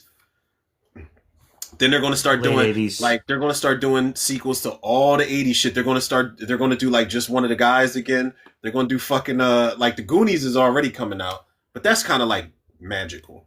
That's like lightning in a bottle type of shit. But you remember Corey Haim when he was alive? He wanted to do License to Fly. He wanted License to to do Fly. license to Fly, then he wanted to do License to Dive, and I'm like, honestly, I would have watched it. I would have watched it. I Yo. would have watched License to Fly. I think that As would have been a dope long movie. as long as it was Corey Feldman, Corey Haim, and whoever that dude was, remember the nerdy dude with the glasses? As long as it's the core three from the first movie, I would have watched whatever they came out with, all of it, because that was super bad before super bad was even fucking thought of, bro. Like not really as raunchy, but just the whole Three Amigos type of dynamic with the fucking with the characters. Because License to Drive is like underrated, funny as shit, yo. So if they did like a License to Fly thing when Corey Haim was still alive, that shit would have been. I think it would have been kind of decent. License to Drive was pretty funny though. Yeah, that shit is man. When that drunk dude took the fucking car and he's like, he's making himself a fucking margarita or whatever, and while the fucking car is driving down the highway, dog, drunk as shit. And then he throws up and then he passes out. He passes out while he's fucking driving, yo. That shit, yo, all in a night's work. That movie is hilarious, man. Then Charles Uncle is Phil, the third kid's name. which one? Charles is the third kid's name. Charles. Yeah. I liked him because he was kind of like the voice of reason when well Corey Haim was like the grounded one, but when him and Corey Feldman would go back and forth, the other dude was the one that was like the middle ground for them. I love that fucking dude. Yeah, that movie's underrated as shit, man. That's like one of the greatest fucking I think low key that's one of the best of the '80s comedies. If we talking like I don't know, maybe a top 10. I don't know. It's a lot. That's another one we could do is like top '80s comedies, but that's gonna be a rough list, yo. That is gonna be a That'd be rough because the '80s comedies, yo, bangers, bro, bangers. Like I'm talking like multiple bangers in each year. Like it's a lot. You got the fucking. For me, I know Mr. Mom going in mine off the rip, but then it's like, do I want to put the Police Academy movies in there? You got Weekend at Bernie's, you got Caddyshack. Like it's a bunch of fucking bangers from the '80s, yo. Bunch of them. Men at Work. Was that the '90s or the '80s? No, it was the '80s. That shit was fucking hilarious, dude. Bro, underrated as fuck, yo. Underrated. And that as fuck, cast bro. is crazy. Sheen. Oh yeah. The only Emilio Estevez, Charlie Sheen, Keith David. David, yeah. Oh my god, Keith David in that movie was fucking hilarious. He said I want Mr. Funny Man to bring his gun around to the side of the car. He said, unless you make me want to, he said, you don't want me to change the way I feel about you, or whatever he said when he was getting the cops to fucking kick their guns towards him. That shit was hilarious, yo. Fucking hilarious. Oh, it was 1990. It was 1990. Men at Work? Yeah, Men at Work. Yeah, that's a classic. That shit's always on Tubi, but that's a classic, yo. And then the main dude, who's like kind of like the villain, he's the dude that was in like Don't Tell Mom the Babysitter's Dead. He's a piece of shit in everything he's in, apparently. Frost? Is it Frost? Jeffrey Blake? Is that his Jeffrey Blake? Is that him? I don't know. Let me see. He was in Contact. No, this isn't the guy. What's this motherfucker's name? Why are they just Not showing me this guy at all. I know his name was Gus in oh, John Getz is his name. Oh, John Getz. There it is. Yeah. And he's just a fucking douche in everything he's in. He was in The Fly. He was the dude that was fucking Gina Davis, and Jeff Goldblum spit on his arm and his fucking arm melted off and shit. Yeah. They actually brought him back for The Fly. You ever seen The Fly too? Yeah, that shit's hilarious, dude. That shit's so funny. We it's lost hilarious. him, and then I was, all of a sudden I was the about dude to kicks ask in you, the was it door. any good? I was about to be like, yo, was it any good? Because I wanted to It's go not. back and watch it. I wanted to It's go back and not. watch it. It's not, but there is a moment in there that's so fucking hilarious. Is that they got this dude? They got Eric Stoltz under camera, under surveillance, and the guys are all, we lost him. All of a sudden, Eric Stoltz kicks in the door while they're monitoring him. He's like, oh shit, he's right here. I'm gonna see if I can find that scene, because I'm gonna send that shit to you. That shit's hilarious. There was a deleted scene somebody put on Instagram where I guess Daphne Zuniga, whatever her name is, she's in the restaurant. She's in like a fast food spot getting them some food for the road, and she's got him in the car. And there are these kids, like a baseball team of kids, that are throwing shit at the car and like squirting a water gun at him. So he rolls his window down real slow. They roll their window back up. He's fucking acid projectile spits at the fucking window, yo. He spits at the window, and the way that they do it, you could tell he's got one of them like mechanisms that splashes the water out. But he's got his mouth open. He splashes that shit, and then he just goes back in the fucking window and rolls it up. And then the chick, she sees it out the window. She's like, "Oh God, like I gotta hurry up and go." But dog, that shit was hilarious. I'm like, why would y'all take this out of the movie? That is gold. I remember The Fly 2 being really sad though, with the dog. I remember the dog, they did experiments on the dog or some shit like that, and the dog didn't pull through. I remember that shit being pretty sad. Yeah, the Rottweiler. Yeah, but I don't really remember anything else other than they kind of turned this into like a cliche monster movie. Like it's not like the first one. Like you do feel bad for Eric Stoltz in the movie as he gets sicker, but I remembered at the third act, I'm just like, this is just a monster movie. There were a lot of rewrites on the movie when I was doing research for it, because initially they wanted it to be just like the first one, but then they wanted to like make it into a much more of an action film. AKA, we don't really know which direction to go in. So Exactly. let's just do whatever we want. Fuck it. Oh man, I can't find that scene. I'm gonna have to find that because that shit was so funny, dude. All right, what's your number one? My number one was Ferris Bueller. Ferris Bueller ain't shit, bro. I'm just saying. That was crazy, yo. Like it's like that's like hating a Care Bear, yo. Like, what are you doing, man? Hating a Like Care Bear. that's like the equivalent to like, yeah, man, one of my most hated movies of all time is the Care Bears. It's like, what? Can't hate the fucking Care Bears, dog. Here's a deep cut. You ever seen the Rainbow Bright movie? I have not. Should I or should I not? Let me look this shit up real quick before I give you my number one. It's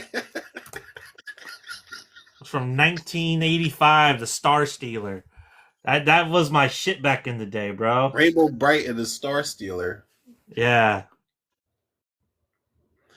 Why do I recognize this cover? I don't know if I've seen this movie, but why do I recognize this cover? You recognize the character because the character was a really big character in the 80s, early 90s. When Rainbow Bright and her magical horse Starlight go to Earth to start spring. First of all, like why is Earth a vacation spot for these motherfuckers, man? Like it's like y'all live on these other planets that we probably would dream of being on, that y'all probably got other beautiful shit on, and y'all want to come here? Like, this is a shithole. It's like Ron Perlman said in Alien Resurrection. He's like, where are we going? Earth? What a shithole, man. Yeah, exactly. Why do you think aliens don't fucking take over here? At least that I know of, because they pass by Earth and they like, yeah, we're good. Like we don't want them fucking They problems. roll up their windows as they pass Earth.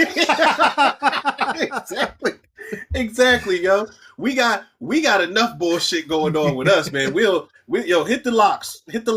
because we don't need them problems.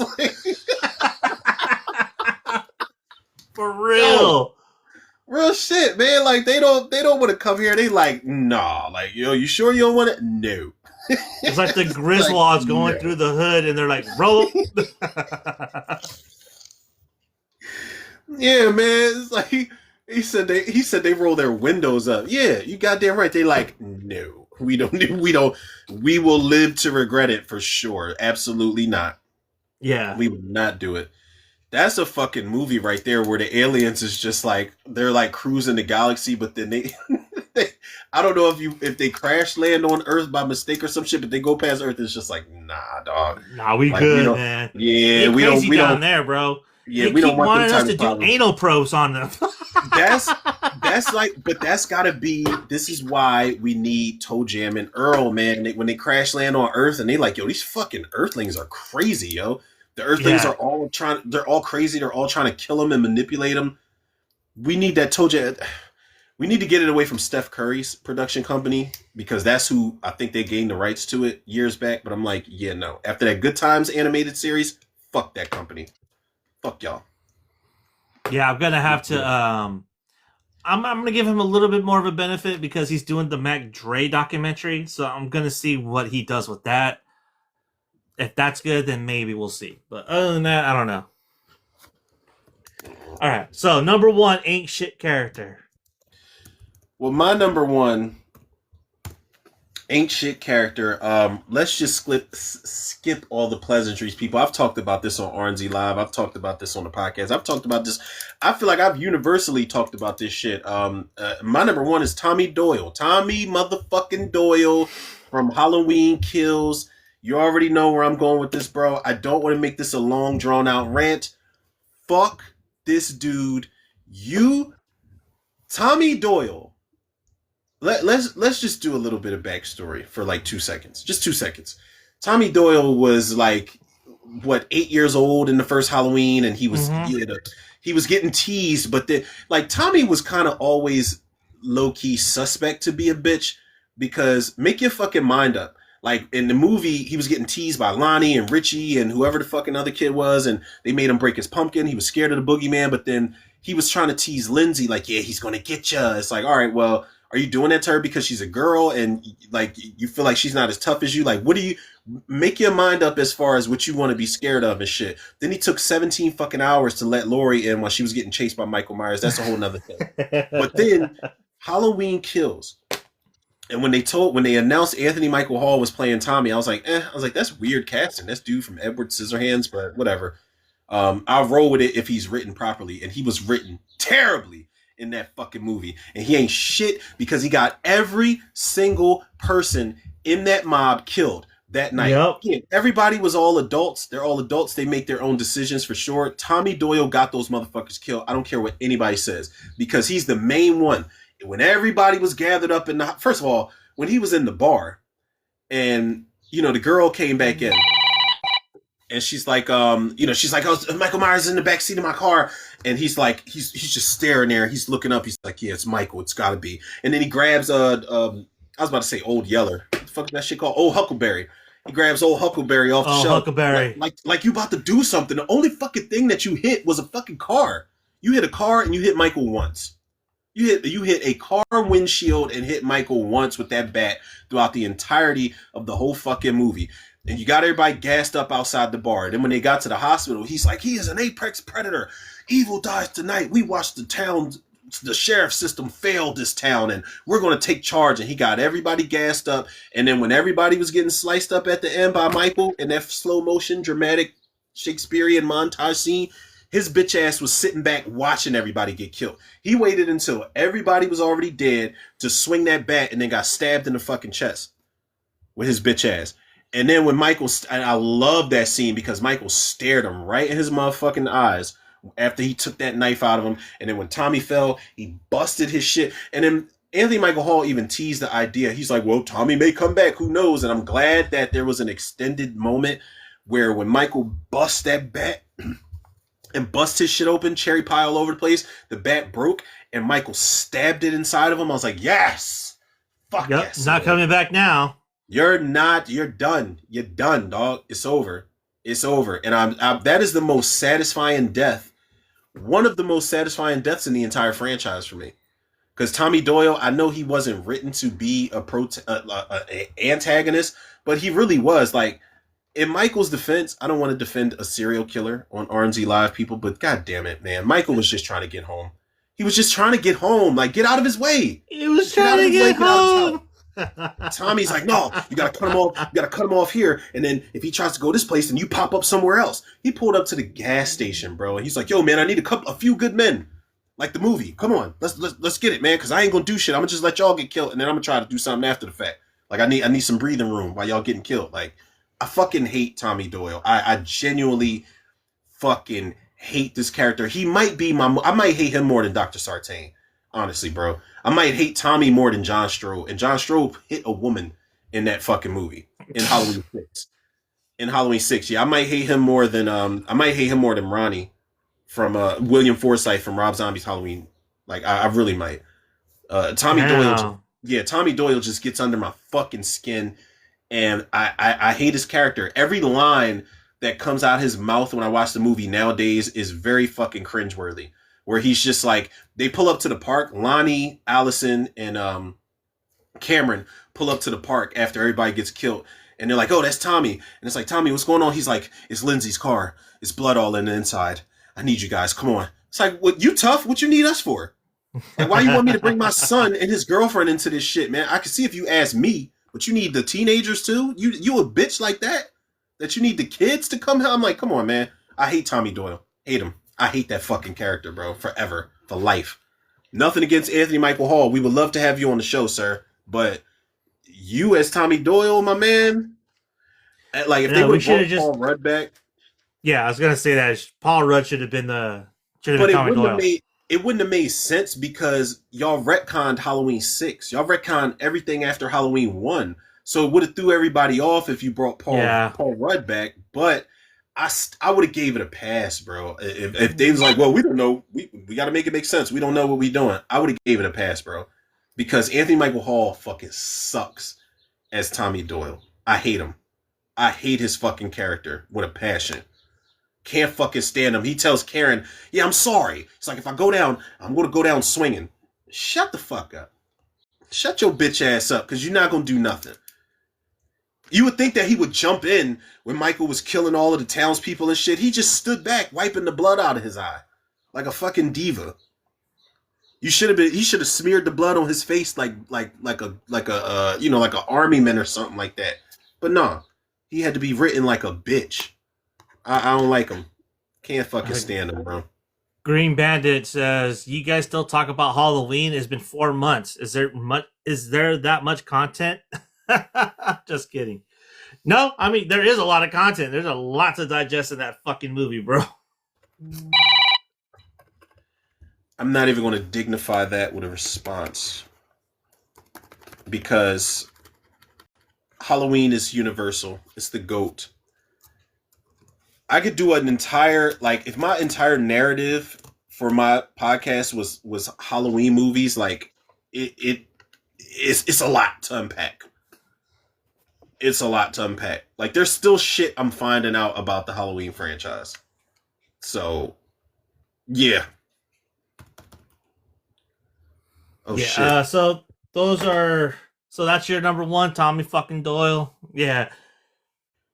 I don't feel as bad having Tommy Jarvis on my list now, so. Tommy Jarvis is a fucking saint compared to Tommy. I'd rather you bring back Jason and you accidentally bring back Jason and you're actively trying to stop him. You're being proactive to try to stop Jason from killing people at Crystal Lake or Forest Green, whatever the fuck they changed it to. As opposed to Tommy just yapping his fucking gums in Haddonfield for 24 hours straight, or however long that time period was, man. I'm like, yo, just stop. Shut up. Like, you're not in charge. I don't take you seriously as the leader of these townspeople, man.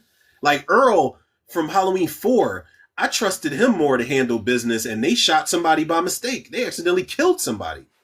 When they was Yeah. like, "Oh shit, Earl, it's Ted Hollister." Like they thought that they thought he was Michael Myers. They killed somebody. I'd be like, all right, I'll let it slide because y'all at least got a plan. Y'all got a plan in motion. but but it's Uh, fucked up either way. Green Bandit. Our topic today was ain't shit characters. So these basically were just awful characters in movies. We got some honorable mentions though, so let's get into those. My honorable mention is actually a new one. It's Kev from the Gates. This guy was just so fucking annoying. Just didn't know when to shut the fuck up. Oh, the Just one with Mason Gooding and yeah. James Van Der Beek. Yeah, I gotta watch that, bro. I gotta get on that shit. I Yeah. might watch it tonight. I might watch it tonight. If you like Run All Night, you'll definitely like that movie. For Vinny sure.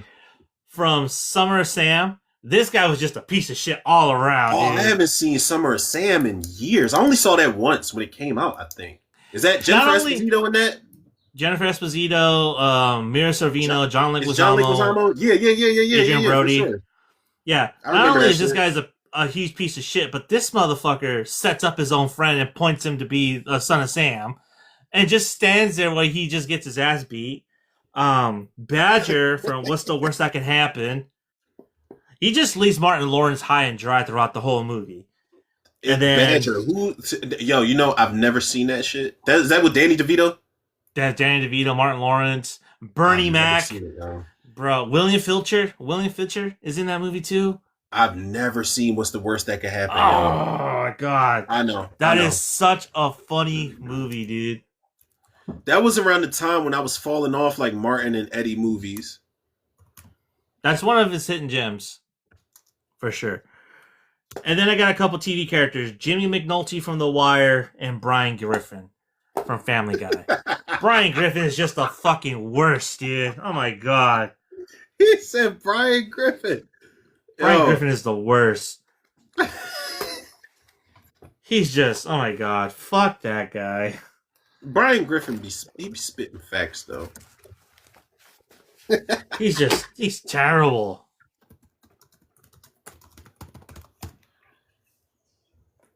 So those are my honorable mentions. Oh, You this got any came out in honorable mentions? 2001. Yeah. Yeah, I got some. I was looking up. What's the worst that could happen because I really never have seen this movie. It is, dude. Watch along. Watch along. Because those reactions are gonna be great. Oh yeah, William Fincher. Who are my honorable mentions? My honorable mentions are Richie from Dust Till Dawn. Fuck him, because Richie ain't shit. Like when he dies, we're supposed to feel bad for this piece of shit, and he's a rapist and he likes young girls.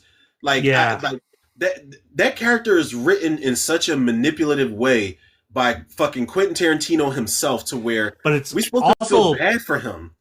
it's also performed in a manipulative way because he's given such like a flat wooden performance, so you don't remember that he's a piece Yeah. of shit. Yeah. And then it's moments where he tries to act innocent, like he's unaware of who he is and what he does. Like the scene where Seth walks in the bedroom and they're showing like quick little flashes of what he did to that woman that they kidnapped, and he's just like, she got off the bed and she did this, and that's why I did what I had to do, Seth. And then he's just like, say you fucking understand. And then he puts his head on his shoulder. He's like, look, little brother, we about to be in El Rey. And it's like, fuck him. Listen, you couldn't be my motherfucking sibling and you a rapist. Hell no. Hell no. You couldn't be my motherfucking sibling and do that shit. Like, we're supposed to feel bad for him. Fuck him, man. And it's not until I got older I looked at it differently, because as a young boy I was like, damn, I was like, yo, she bit the shit out of him and he died, and then Seth had to kill him all over again. I was like, oh, that's sad. But now it's just like, fuck him. Fuck that motherfucker. Yeah. Simon Canton from Deep Rising, the dude who owned the luxury liner who tried to sink it for the insurance money. He's a bitch ass dude. I don't fuck with him either. The whole cast of Baby Boy is one of my honorable mentions because ain't none of them shit. Nobody, nobody, nobody, nobody. I told my girl, I was like, babe, I was like, this is one of the movies that one of the few movies she agreed to do commentary with eventually. And I was like, do you realize there's nobody to root for in this movie? We already know we can't root for Jody because he ain't shit. The mom ain't shit. Ving Rhames ain't shit. Yvette ain't shit. His other baby mom ain't shit. Snoop ain't shit. Omar Gooding ain't shit. These characters are trash. It's a classic hood movie, but the characters are trash. The only one that's worth a damn that's innocent is JoJo, and that kid is a terrible actor in that movie. When Snoop kicks his fort over, he's like, "I hate you." It's just like, damn, dog. Scott Yeah. Eastwood is a better actor than you, bro. You in trouble, man. Like, you in trouble, motherfucker. You are in big trouble when Jai Courtney is acting circles around you. Something is fucking wrong, yo. You're doing bad out here. But yeah, the for whole real. cast. Sanaa Lathan in The Family That Prays is one of my honorable mentions too. I don't know if you've ever seen. I know you don't really watch like. No, I've never seen that, but Oh man, both her and Mike Epps, and no, not Omar Epps, in Love and Basketball. oh man, that movie. The older I get, the more that movie frustrates me too. That shit definitely frustrates me. They both ain't shit in that movie, bro. They both ain't shit in that movie. Because they playing games throughout the whole movie. I'm like, oh, you got to see The Family That Prays. You got to see. I know you don't really like. I don't really suggest like Tyler Perry movies to really like anybody, but The Family That Prays, like if you can bypass the Medea shit that's in there, because I hate that fucking Medea shit. Kathy Bates is in there. Alfre Woodard. They're like old best friends. Sanaa Lathan. I've never hated her. I didn't hate her this much even in Blade. When she popped out half vampire and shit, I was like, yeah, I can deal with that. And you bad as shit, but I was like, no. The Family That Prays, bro, you gotta see the twist on her character. She is a fucking devil. She is the devil. Reincarnated. Cole Hauser's in this shit? Oh, yeah. She's having an affair with Cole Hauser. Oh my god. Yeah. Higher Learning is busting her ass in that fucking movie, and his wife knows it. His wife is Katie Strickland, I think is that actress's name, and she's fine as fuck too. But she knows it. She knows he's having an affair, but it's not. She's one of them wives where she's not gonna do nothing about it. She's just like, you stay away from my man. She one of them types, and Sanaa Lathan is evil, bro. Evil. Taraji P. Henson, Robbie Taraji's Gibbons. in there. She's not in it a whole lot, but Taraji plays Tyler Perry's wife in the movie. And then you got Rockman Dunbar, who's also a good actor. Good cast. It's a good cast in that shit too. It's a really good movie. I just wish it like take the Medea shit out of it, man. I think the Medea shit is in there. I really want to say that Medea pops up at some point, but I don't. Well, Tyler Perry is only credited as Ben, and usually with Medea's in there, he's credited as both. Is Medea in The Family That Prays? I feel like maybe I'm wrong. Like I haven't watched it in a minute, but I could be wrong. But I remember Medea popping up. Maybe I'm just haunted by that character just popping up in all of the fucking Tyler Perry movies. Yeah, all the Tyler Perry movies. Yeah, but yeah, Sanaa Lathan, I promise you, bro, she is evil as shit. And something happens to her in the movie where it's just like, I'm not gonna necessarily say you deserved it, but I kind of don't. Like, if I was there, I'm gonna mind my business.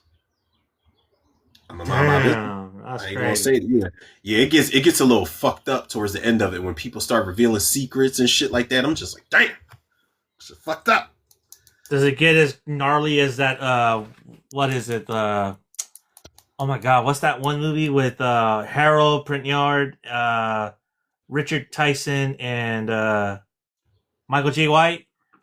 Where they're all just standing, they're all in the dining room, and that dude's just like revealing secrets after secret after secret. Was that Why Did I Get Married? Is that Why I Get Married? Well, it's I don't know. That's a tough comparison to make because Why Did I Get Married when secrets was getting revealed at the table, it was one after another. This scene with Sanaa Lathan was just one big reveal, and something happens where it's just like you earned that. You earned that. I don't agree with it, but I'm not gonna say nothing. I ain't gonna say nothing. I ain't jumping in it either. I ain't nobody's hero. Like you said some shit that was warranted for the response you got, and I was like, damn, that shit is crazy. Like it's fucked up. It's also a sad movie too, man, because I think Kathy Bates plays Cole Hauser's mom, and like they're fighting over the company and who gets to own it and shit, and she wants to go on like this Thelma and Louise type of road trip with Alfred Woodard. So that's like a whole little side plot and shit. But yeah, the movie is pretty good, but it's just got a lot of Tyler Perry isms in it. Tyler Perry isms. The isms, yeah. Sorry. Charles Dutton is another one of my honorable mentions in Surviving the Game. You ever seen Surviving the Game with Yeah. Ice-T? And yeah, because you set it up. You know, you're like, yo, man, why do you want to kill yourself? I could take you out to the woods with my men and we could rehabilitate you. You were the culprit behind the whole thing. So you ain't shit. And I hate that for Charles Dutton because he's always like a prophetic character in all his movies, Rock. man. Yeah, Rock. That I don't want to hate Rock. Like, fuck Right? all the movie roles, just Rock alone. I don't want to hate Rock, but in that movie, I was like, yeah, you definitely deserve to get blown off a fucking ATV with your legs. His legs got fucked up on it. That's another movie that has like a crazy ass cast, bro. Oh man, Rutger Howard, Gary Busey, oh my Ice god, T. John C. McKinley, Yeah. F. Murray Abraham. What's the dude's name that was in not Psycho, Copycat, the one that was the killer towards the end of the movie when he was hanging. Fuck was his name, man? I want to figure it out without looking it up. He was at the end of the movie. He was copycatting the original attack on Sigourney Weaver. He was hoisting her up by the wire. Yeah, he was the son, William Yes, McNamara. yes. Great fucking movie, yo. Ernest Dickerson, man, he loves to put rappers in movies, yo. Juice, Bones, like Ernest Dickerson is that. He's that dude. He is. Never Die Alone. I watched it like once, and I felt like it kind of just blew by me. Like I remember David Arquette, I remember Reagan Gomez Preston, I remember DMX. And that's it. Like I don't remember shit else from that fucking movie, yo. I He wish also I did did. Bulletproof, also another underrated movie. I was disappointed. I wanted that shit to be so much better. Is that Adam Sandler? Yeah, Is that Adam Sandler, Damon Wayans. And they kept playing that. Yeah. I was like, oh, come on, man. I was like, I wanted so much more. So much more. Now, I did like the whole dynamic between Damon Wayans and Adam Sandler, but I'm like, I wanted to be holding my side, like laughing type of shit. And I was like, all right, man, like, can we, maybe Ernest Dickerson's strong suit is not comedy. It's probably like, He's directed some of the best Tales from the Crypt episodes. He's basically a horror guy. That's true. You know what I mean? Walking Dead episodes too. Yep. Dexter as well. He loves Demon Knight. Like he loves horror, man. He loves horror. And Ernest Dickerson, you definitely need to respond to the DMs that I sent you probably like 5 years ago. Because we need you on the show for sure. I've seen your interviews, man. We do research. We need you on the show for sure. Let's see what else. He's done Law and Order, Walking Dead. My last honorable mention was Harry Cooper from Night of the Living Dead. Harry Cooper. But there's like what do you call it? An asterisk? How do you say it? Asterisk? Yeah, asterisk. Yeah. There is an asterisk on that because it wasn't until I became a parent, I'm like, oh, now I see Harry Cooper's POV a little differently. You know, he's like, I got a kid down there. I can't bring her up here with those things smashing through the windows. And self-preservation was his main thing. And I think for a long time, a lot of people made it into a racial thing. And George A. Romero was like, well, first of all, Ben wasn't even written for a person of color. It was just written for whoever fit the role. Like race wasn't really a thing. But I think people just secretly made it about that. So I kind of like conditioned myself to believe in that shit back in the day. But Cooper, like the older I get, I'm like you got a kid down there. Your wife is down there. You are the only one that really stand to lose something down there. And yeah. I get it. Like I get it. He's like, yo, man, I'm going down in the cellar. I ain't going to open up the door for y'all. No way. And he ended up doing it anyway. And he ended up dying. But Cooper And his still wasn't kid ended shit up though. turning on him too at the end of Yeah, it. exactly. And that's why he wasn't shit, because when Ben went out, when the truck blew up and Ben was banging on the door, Cooper has that moment where he's like, he looks at the door, like he double takes and looks at the door when Ben is banging on the door. And then when Ben kicks the door open, he catches Cooper like on his way down the steps. And then Cooper's got that oh shit moment. And Ben just looks at him like, man, I'm gonna beat your motherfucking ass. Beat the brakes off your bitch ass. So yeah, he's a who knew Harry Cooper was such a complicated character, yo. Right? But fuck him, because he wasn't Yeah. shit either. All right. Is that the last one?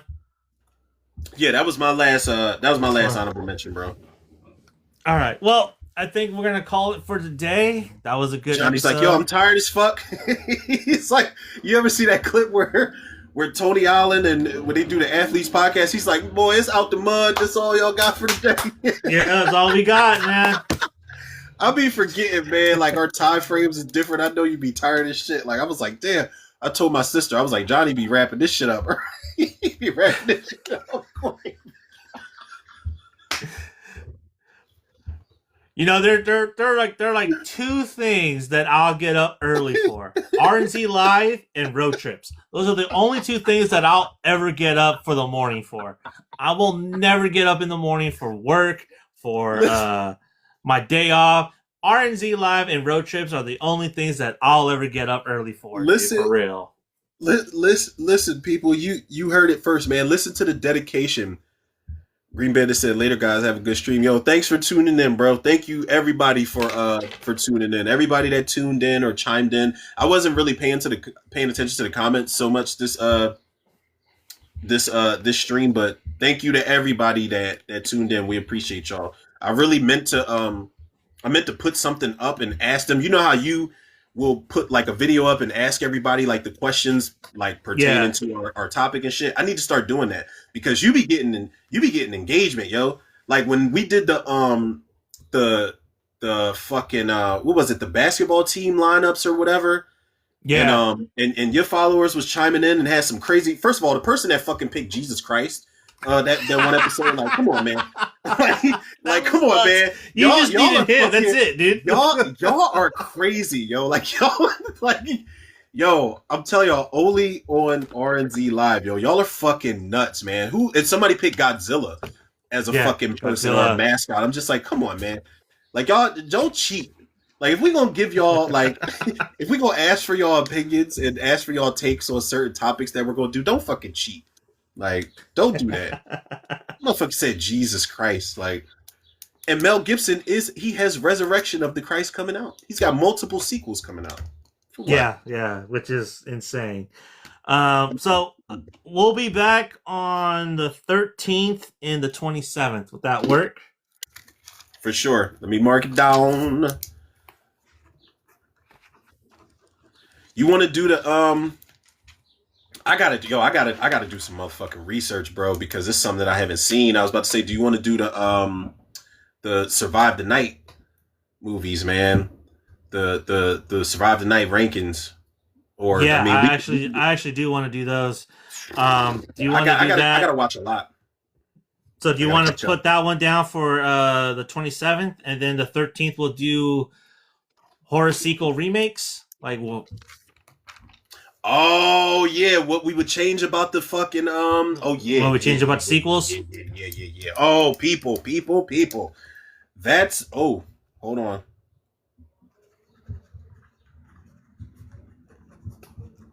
That will be fucking. Oh my god, I forgot about that shit, man. So let's do Because I that already then. got I got several in mind. I don't know what the fuck is gonna make my cut, bro. Because I have so like, oh my god, man. Oh my god.